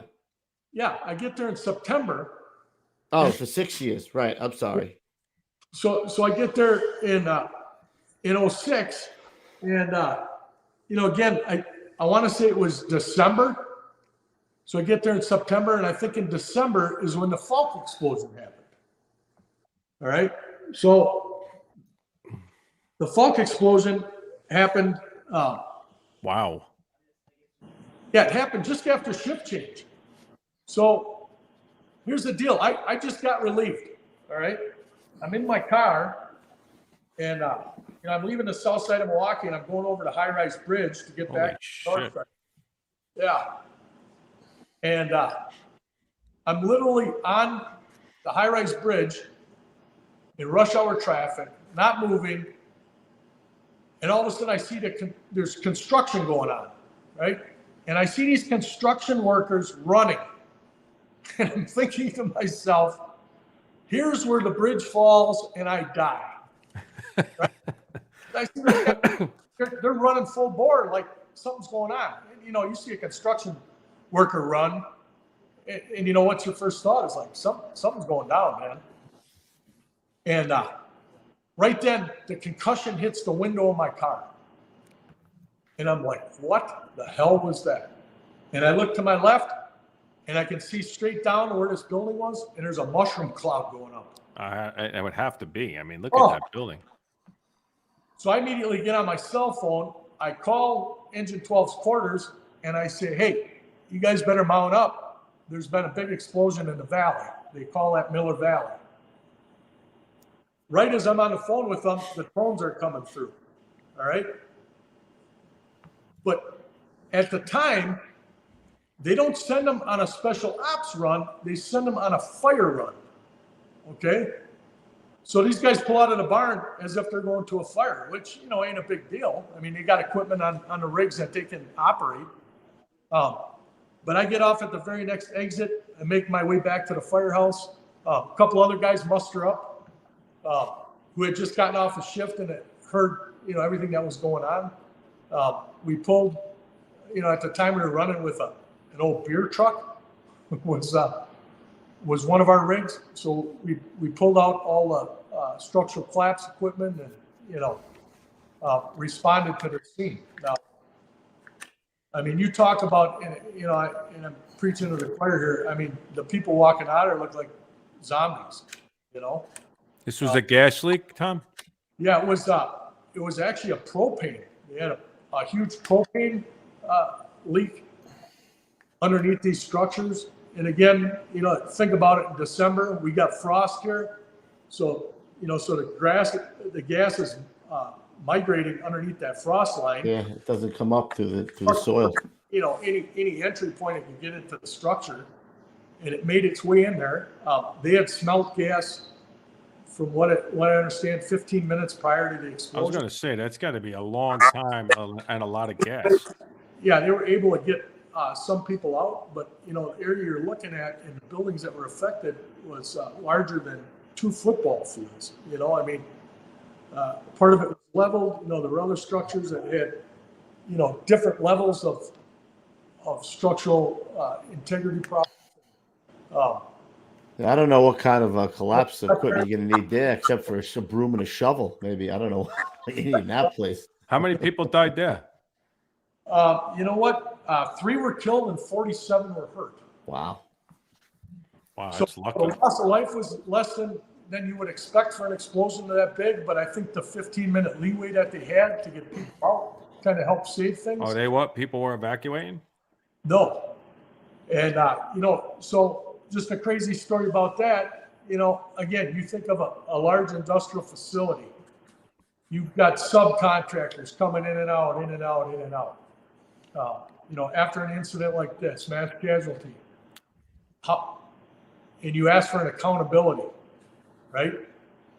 I mean, is the contractor still there? His van's there? I mean, you go through all these accountabilities, right? So now, obviously, we're going to search regardless, right? It's not clear till we say it's clear.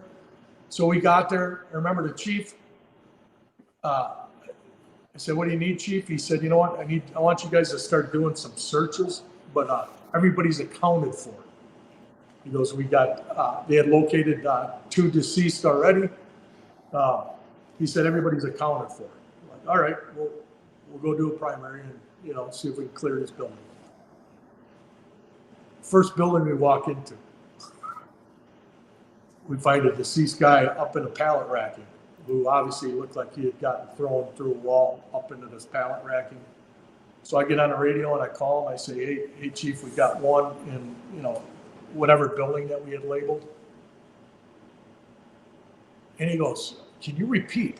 I go, "Yeah, we found another deceased." Well, now everything's up in a roar, right? Because they think they have accountability. They don't have accountability. We found somebody outside of what they thought they had. So now it turns into a shit show.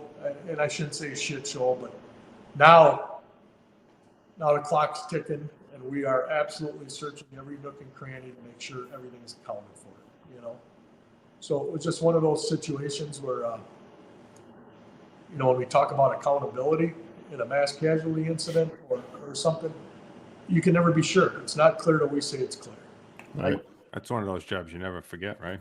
Yeah. Also in 2006, Terry Linton, who again was my partner, he was captain on truck 11. And I was on engine 12. He goes, "Hey, I need you to go to University of Illinois for the structural collapse class that they have down there." All right. And I said, "Terry, I've already got my tech level, ops and tech from Texas, from TEEX." I said, "Why don't you send somebody else down there so that they can get the training and get the paperwork?" He said, "Well, here's the deal. We can either send them to TEEX or we can send them to the University of Illinois." Now, at the time, none of us had ever heard of IFSI down in Illinois. So he pretty much sent me on a mission to see how their program was, compared to TEEX. So I go down, I go through their program. Their program there was hands down better than what I got in Texas. And obviously I had a great time while I was there. But while I was down there, Mcmenamin, who was the number 2 guy at the time, again, great mentor, super guy. He was a chief in Oak Lawn, Illinois for years, retired, was the number 2 guy down there at IFSI. When I left, I said, hey, if you ever have any opportunities down there to teach, I'd love to come teach for you. And he said, well, as a matter of fact, I do. And he sent me an application. I filled out my resume, and I got hired. And, the one thing about Mac was he never questioned that I didn't have the associate degree or the bachelor's degree or, any formal education. What he wanted firemen. And that's the one thing I got to say about IFSI. Us as the instructors write the curriculum. All right. We don't have like a manual that they hand us and they say, hey, teach this. All of the programs down there are specifically designed, written by the instructors. So, this year, if it's not relevant anymore, it's out. We're able to put relevant stuff in there, which I can't say enough about that method of teaching is, it's firemen who are putting together the curriculum. And, we all know, NFPA. I mean, everybody talks about NFPA. We know that stands for no fucking practical application, right? But we continue to put that way up here, right? When in fact, we send a kid to school and they go to a tech school academy, they teach them NFPA. And the minute they come out of there, we got to teach them something different because that's not what we do in the field. It's like, what the hell are we doing? Right? But, in 2006 was when I started down there. And then, I had that picture prior to 2006. I just want to talk about the Heavy Urban Rescue Team, which is our special ops. It started out in 1990 as a tunnel team. All right. In Milwaukee, they're putting together, they're putting tunnels under the ground to store shit. Right. The first project they did was 23 miles. I think the diameter of the tunnel was 30 feet. So they needed rescuers. So the Milwaukee Fire Department put together a tunnel rescue team, which started in 90. In, I want to say 94, 95, they had a rope that did high angle, low angle. All right. And then in late 95 is when they just combined everything together. And that's when we brought on board structural collapse, trench, confined space, ropes, and all of that combined. And then that's when it was called the Heavy Urban Rescue Team. All right. So, in that occurred in 96. All right. Up until 2008, though, we were running with a beer truck. The beer truck was the lumber wagon. It was the equipment hauler. It was everything. All right. It was all painted up with our colors and so on and so forth. And then money came available. All right. Money came available for equipment. And through the hard work of Paul Conway, Terry Linton, all the directors and assistant directors at the time of the team, they pushed and we got the rescue. Paul Conway, back when that team first started, Paul was very good friends with Terry Hatton. All right. And I know we talked about this before we went on air. Paul was very good friends with Terry Hatton. Paul actually, before we had any, I guess you could say, formal training, when this team was first started, Paul flew in Terry and the rest of the boys from Rescue 1. They came in for a week. We bought lumber. We went out. They taught us how to shore, from T-shores to dead posts, to, everything, right? And then obviously Terry was lost in 2001. in 2008, we took delivery of that rescue.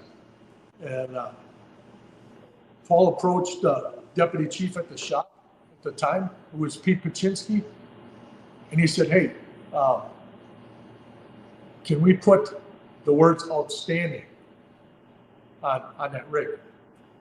And Pete Paczynski, who they call Pooch. Pooch, yeah, his name was Pete Paczynski. The guy was probably about 6'8", about 300 pounds. And every time he'd go in for a promotional exam, he would say, hi, Pete Paczynski, the biggest Peter on the job. That's how he'd introduce himself to. I think you got a picture of that tank, of that rig. But yeah, and I know it's kind of hard to read, but that's how you can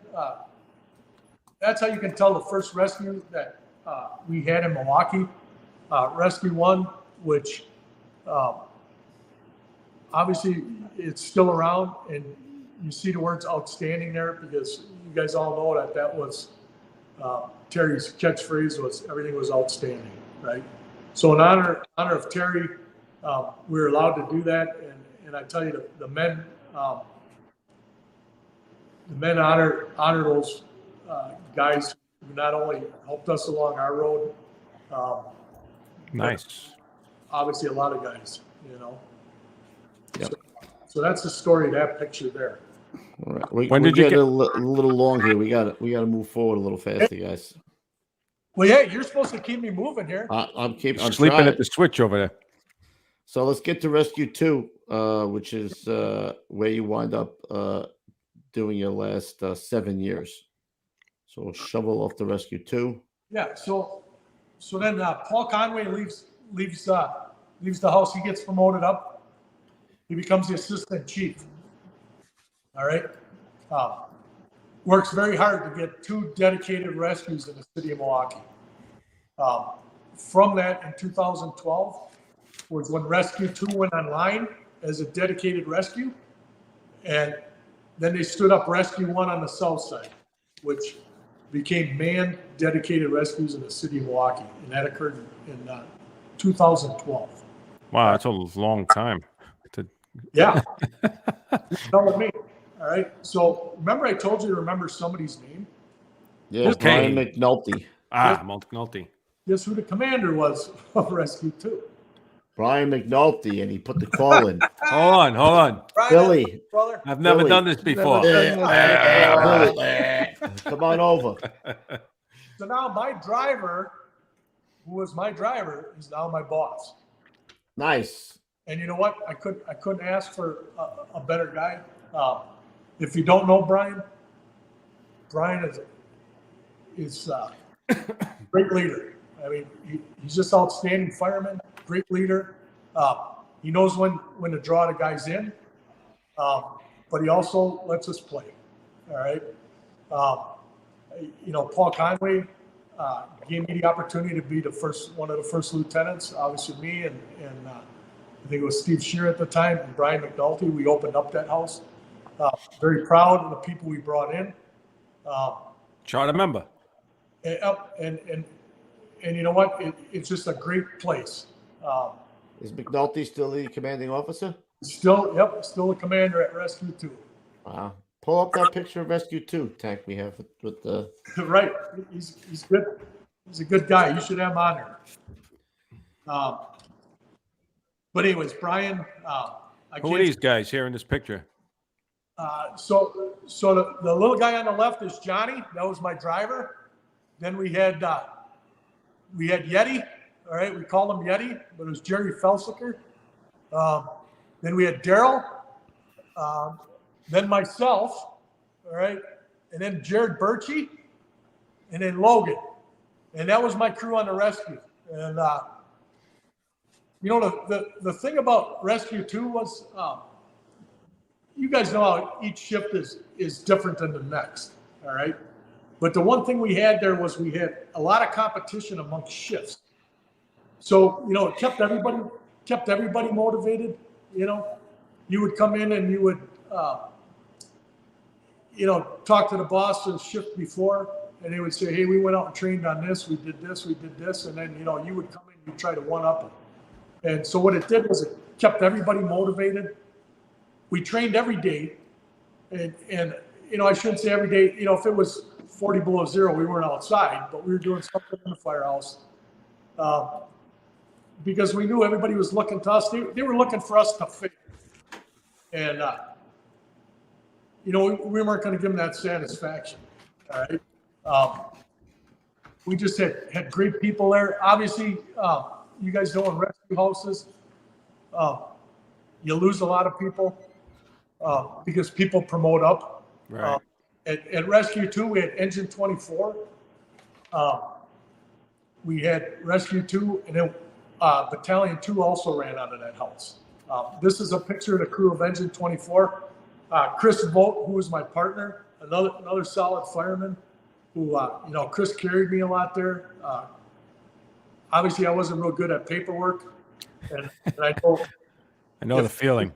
If Chris is listening, he's laughing. And Brian McNulty is also laughing.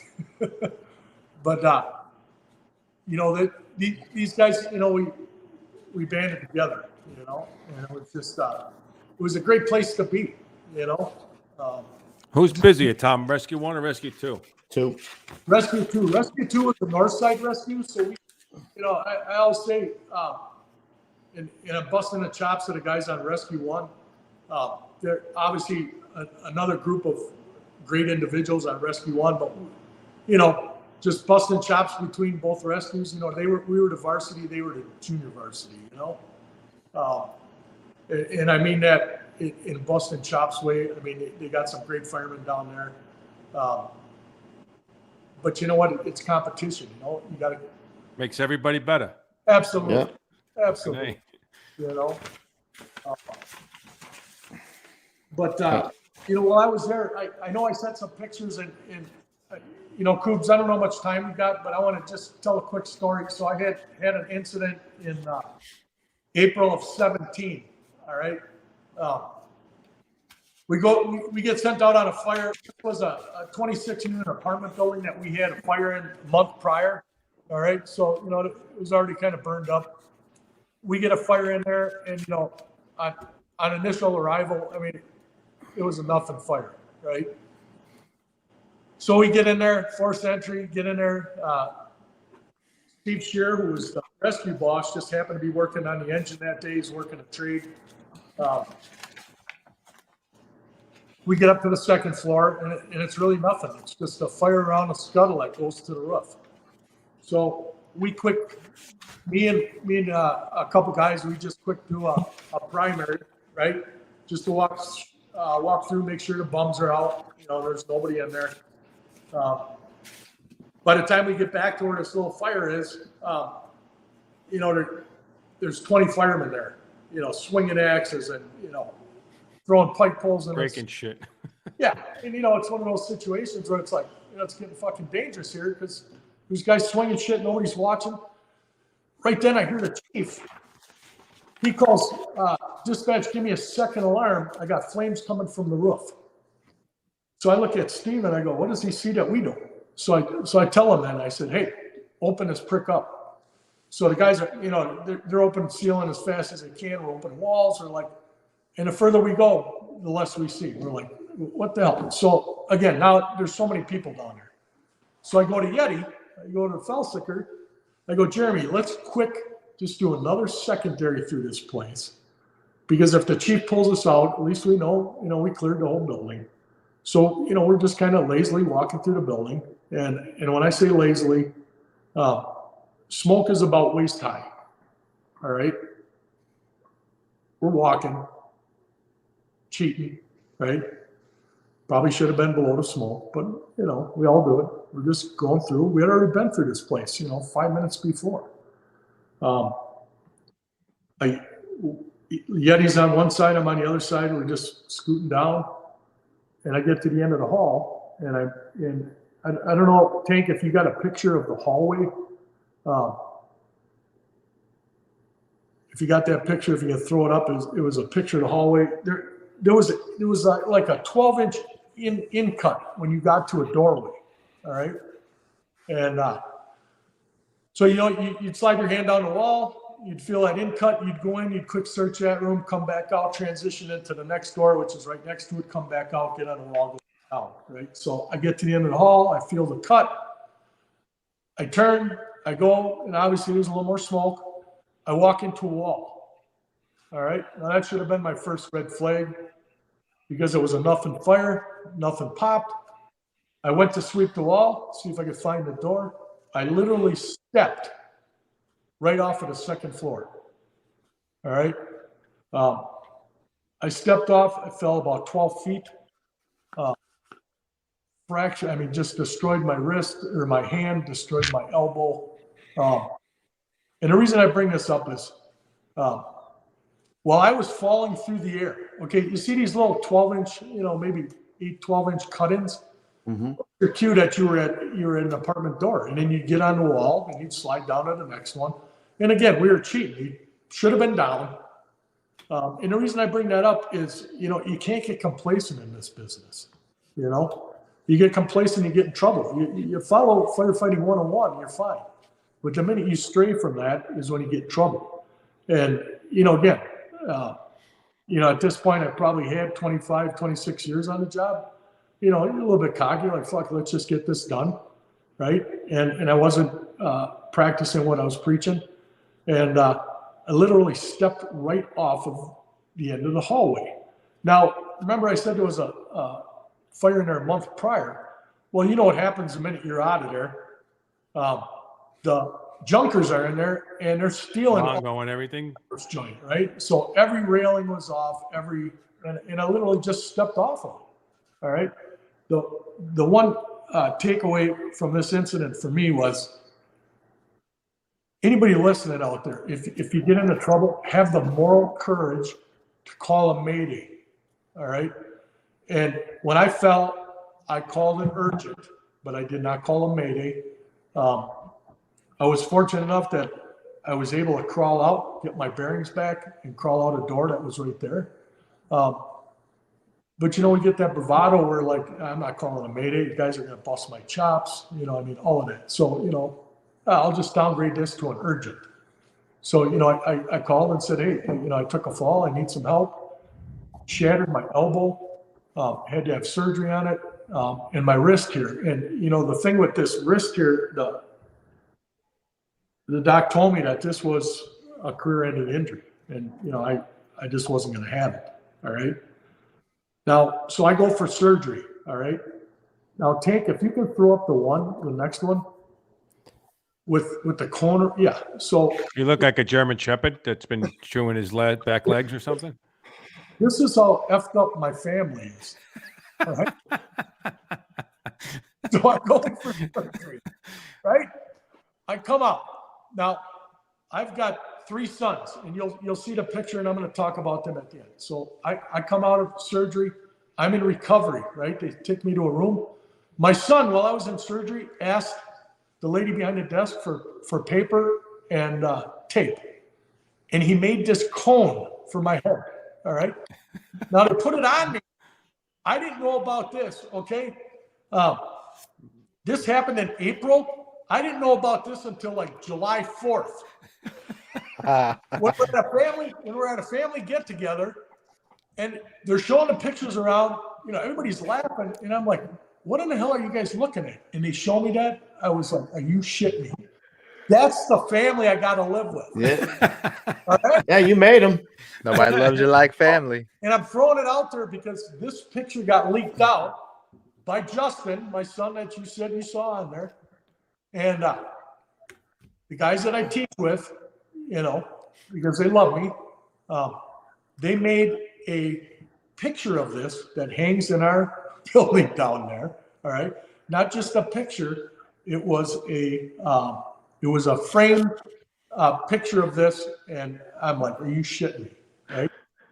So I guess you got to laugh at yourself as well. Right. Yeah, man. And that's quality right there. I can take all of that shit right off the table. I mean, I don't really care, right? But let's just throw that out there. So anybody wants to copy that and make fun of me, you go right to hell ahead. What year was this that this happened? This was in 2017. And, I came back and I worked a couple of other years. you know, I was fortunate enough that I came back to work. I was fortunate enough that I could leave under my own, decision making instead of this being a career-ending thing for me. There's a company that helped me. We have this company, Rebound, that assists people to get back. I can't say enough about them. They got me back to work, got me into surgery right away. I mean, just everything fell into place. And then in 2019, we ran the figures, ran the numbers. I had died on the captain's list. I knew I wasn't going to get a promotion. I wasn't going to go through that bullshit again to take another exam. Writing was on the wall. It was just time, baby. It's time, and you know what I'm talking about, Lou. So, I still teach at the University of Illinois. My wife still loves to get rid of me for a while because obviously being it's a perfect thing, right? But it refreshes me, gets me out of town. I get to go and hang out with Hoff and the rest of the boys down there. We just got that Jagoff. Yeah, that's we had that Jagoff on the show. Good guy. That's where that term comes from, Chicago. Yeah, I know. One of those guys sent me a shirt that says I'm Jagoff. Embarrassed of myself because I'm pretty good at geography. How far is? Yeah, that can be used as a term of endearment as well. Yeah, of course. No, absolutely it is. The other term that comes from those guys is hand job. Yeah. Yeah. How close is Chicago and Milwaukee? Is it close? Huh? How close? How far is Chicago to Milwaukee? I don't even know. Chicago's 55 miles. Oh, all right. So it's very close. Yeah. So, but it's funny how terminology. Like you guys, you guys say take up, right? Yeah. We say pick up, right? Hey, pick up. You guys say take up. We say worker. We don't go to jobs. We go to workers. Yeah, we say jabs. We say jabs. Jabs. Jabs. There's no jobs here. Hold on. You come in. Tom. We had 2 good workers last night, or good workers. Tom, we had a few people that had a couple of questions. I'll have Tank read them off to you. See if just make them quick because we got a bunch in there. I know that. Okay. This was one of the first ones we had. Did boats ever work with or respond with the fireboat that was on wheels? So we did have a fireboat early on. It was a rig that they made out of an old World War II landcraft. All right. So it was stationed at the dive team house, which was down on First in Virginia. And what they would do is when they caught a dive run, there was a launch that was, I don't know, maybe 3 blocks away. And they would pull out of quarters. All right. It was a flipping boat on wheels. And as soon as they would really drive right into the launch. It's like those Argos. Yeah. And, it was supposed to be, one of these that, was impossible to overturn and, but it was always in the shop for something or another, and that's just how that kind of went. And so after a period of time, they said, you know what, we're just going to go back to the dedicated fireboat. We'll stick it in the pier down at the lakefront and get rid of this piece of shit and be gone. There you go. I understand somebody bought it at auction for like $2,500 and the thing is out there somewhere. Like, one of these buffs picked it up. Bass Piece of history, bro. Who needs Next a one. truck? Are you able to tell the story of the rescue in a cop car? The rescue where? The rescue and the cop car. In the cop car? So I don't know which one they're referring to. That's from Jeremy Wilson. Yeah. Jeremy Wilson in the cop car. So It says the rescue and the cop car. I don't know if that makes a difference. no. He does realize I got a couple beers in me right now. Yeah. All right. All right, next We'll one. just plead Next the one. fifth. Yeah. And there's been a couple comments that have something to do with this, but this guy threw some shekels our way, and he said that you were a professional lumberjack. Okay. So I was a lumberjack.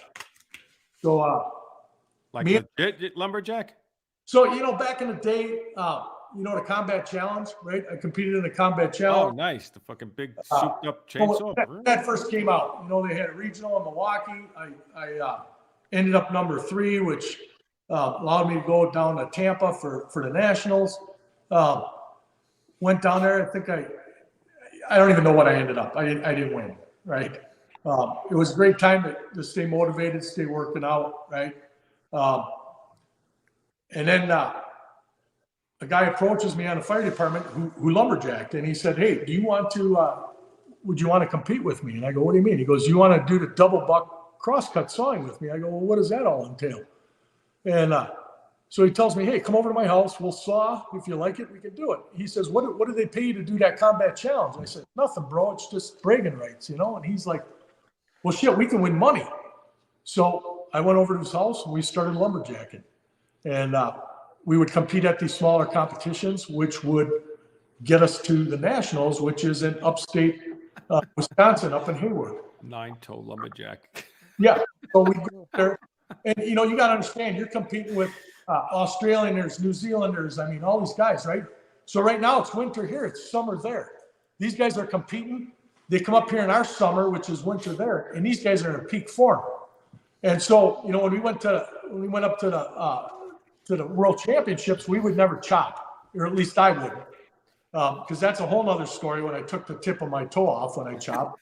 But so we go up there to 1 year. Nine-toe Billy. Yeah. You compete on Thursday, the top 12 going Friday. Top 6 going to Saturday. Top 12 going to Saturday, top 6 going to finals on Sunday, right? Me and Jeff go up there. We pull that saw like nobody's ever pulled it before. We are in number 1 place on Friday. All right. We go into Saturday. We're still in the number 1 spot. That's fucking funny. We go out drinking. There's your mistake, bro. Dun, dun, dun. We ended up number 6, world champion. Swing and a miss. He struck him out. Oh, Yeah. you got to get one of these then. You great time. And he did the wrong thing. And he did the wrong thing. My wife for letting me bug away for the weekends to do it. I mean, without her, I would be nothing, you know? Yeah, who you Oh, calling? yeah. Actually, you know what? Put that picture up there, Tankamus. Ciao. All right. So first off, who's Justin? So Justin is the second from the right. Justin, Nice. Thanks for the info, Justin. Justin was in the Marine Corps, was a crew chief on a 22 Osprey, is currently back in Milwaukee, and I shouldn't say in Milwaukee. He is in West Dallas. He lives in the area in Milwaukee, but West Dallas is one of our neighboring communities. So he's a career fireman in West Dallas. Super proud of that kid. He also teaches with us down at IFSI.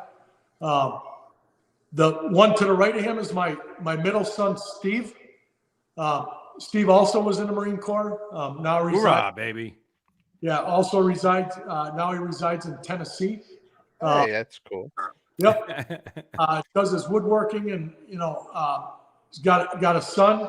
Gave me a grandson. Justin's got 3 girls. I know the feeling, Justin. Steven's got Jackson with 1 on the way. Obviously, my beautiful wife in the middle, who God bless that woman. I mean, without her, you know, this career wouldn't have been possible. You know, one thing I want to talk about her. In 2009, we started the Bruce City Fools, and it was kind of out of the, I want to say out of a need, because training was getting so expensive. You know, a lot of small departments around the area just don't have the money. So we started that to get people involved with you know, zero or low money training. When we started that, one of our mottos is to remember fallen brothers. And when we started I was the first president because I started the chapter, because, you know, when you start it, you can be that, right? So, but my wife assisted me and on our website posting line of duty deaths, and obviously not just current ones, but you know, brothers and sisters who have passed away in the past. And we posted those on the anniversary date of their line of duty death. And then after I was out as president, I'm still you know, a member. We started our own page called Fire Service Line of Duty Deaths. and that was in 2015 when we started that. And we post every day all the line of duties that we can find.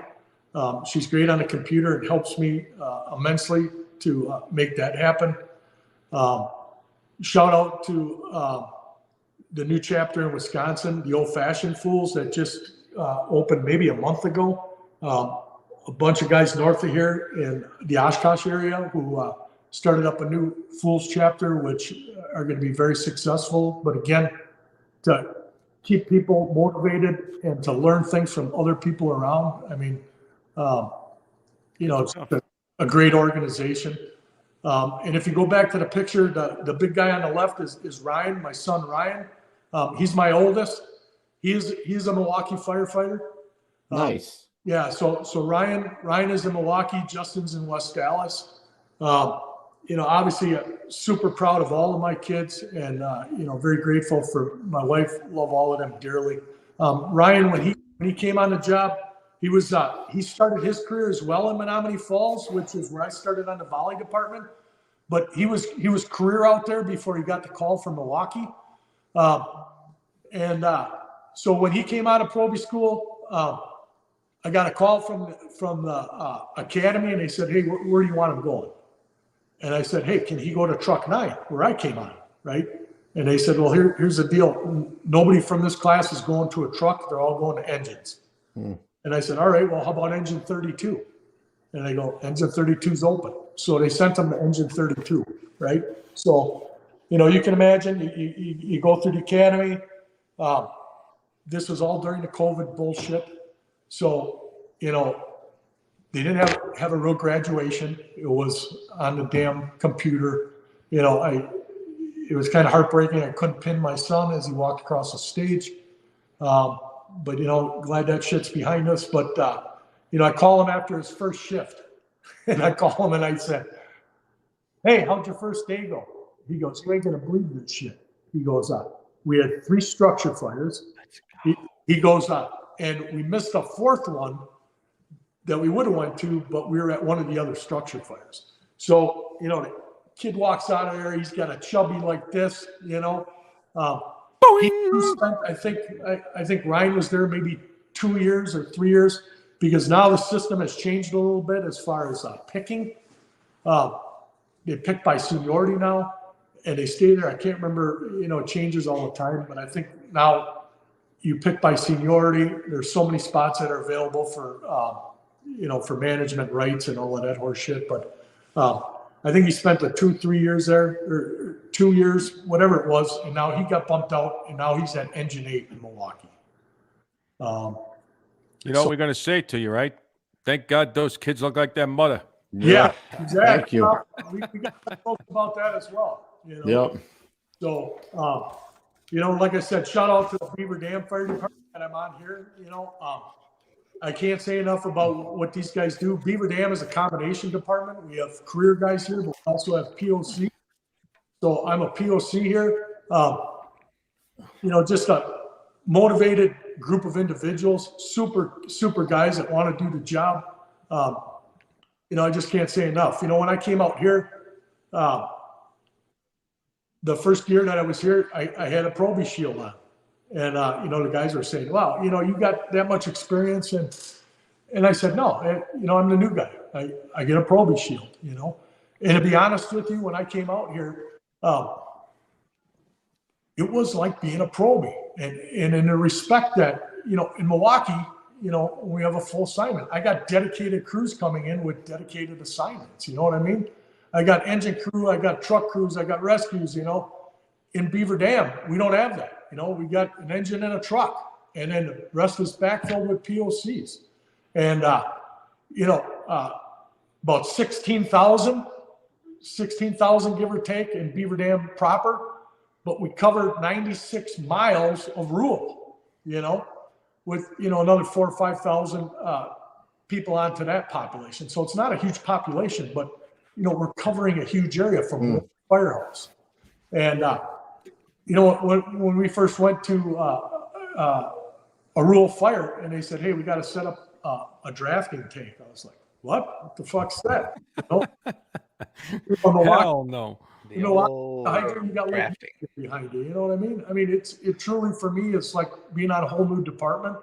And obviously, it is a whole new department. But I mean, tactics and strategy, everything's different, and I'm still learning. You know. Tom, before we go to the old school tip, I just wanted to Bobby Metropolis. He was very generous in the chat. So he posted a couple He's a things, big something fan. about your 9-toe lumberjack champion. Something about, was that ball heavier than a bunch of bananas? He had a couple things that he said in there, so I just wanted to put them out. Bobby comes from a long line of firemen. His dad, Steve, is a great fireman in his own right. Steve's probably in his 80s right now. Bobby's got some time on in Metropolis. Super guy. I mean, kind-hearted, great guy. He built me. You can't see it, but I got a hose flag here, American flag, that Bobby built for me. I mean, just a super guy. I've been teaching with Bobby for years. Can't say enough about him. And Bobby's been in the chat with us for a long time. Oh, yeah. Yep. Bobby's good people. Love you, Bobby. Yes. All right, Tank, let's do a quick commercial before we do the old school tip of the day. Let's do it. The First Responders Center for Excellence is a not-for-profit organization dedicated to protecting the lives and livelihoods of first responders. Their education and research initiatives aim to bring greater awareness and understanding to the challenges to the health, safety, and well-being of firefighters, EMS personnel, and other first responders, too. They are an affiliate of the National Fallen Firefighter Foundation. All right, and tonight's old school health and safety tip is after a fire, shower as soon as possible and before cleaning the tools. Firefighters have a higher rate of cancer. Tool and equipment will never have cancer. Firefighters might. So reduce your risk. All right. All right. So Is it that time? Hold I think on a it's that minute. Let time. me get it ready. You ready? Yeah. Ready. Here we go. It's time for the old school tip of the day. All right. You Blats. Mr. DeMille, take it away. All right. So I got a couple tips of the day, and this is for younger lads on the job. Don't stop learning, because the world never stops teaching. So you got to get out there and you got to learn. You got to train. You got to be aggressive. All right. Please just keep learning. All right. That's the first tip. Second tip. As an officer, remember, you may not always have the right answer, but you'll know it when you hear it. Firefighting is a team sport. All right. Trust your members. Learn from them. Allow them to make decisions right along with you. All right. You swim together, you sink together. All right. Oh, I like that one. And lastly, you know it's cold outside when you go outside and it's cold. Amen. Let's go. My mom says that. That's amazing. Hey, is it cold out? It's cold out. That's amazing. All right, Ruffy. Any shout outs, brother? I don't. Blatz, nice job, brother. Enjoyed it. Blatz, bananas. Have you on. I wish we had another 3 or 4 hours. I told you it was going to go fast, man. Yeah, man. We didn't give you any of these though, because the stories were good. But I just, did banana once. Yeah. Right. No bananas for you. no bananas. All right, I got no shout outs, Ruffy. I don't know about you. What do we have on? We got Mike. What's his name? Part 2. Oh my God, Barone. Mike Barone, the old guy. 80-something years old. So yeah, Ugats. I look forward to that. He's a funny Ugats, guy. that's what he says. Ugats. That's what he got. All right. Once again, Mr. Blatz, thank you for your time. Great career, great stories as always. A lot to be proud of. Yeah. Hey, thanks for giving me the opportunity, fellas. Yeah, and thanks for your sons for sending in a little dirt on you. We like it. It's our Good honor. stuff. Yep.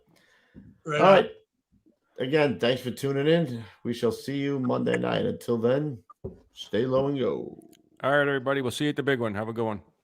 All right, fam. Much love. See you on the fire floor.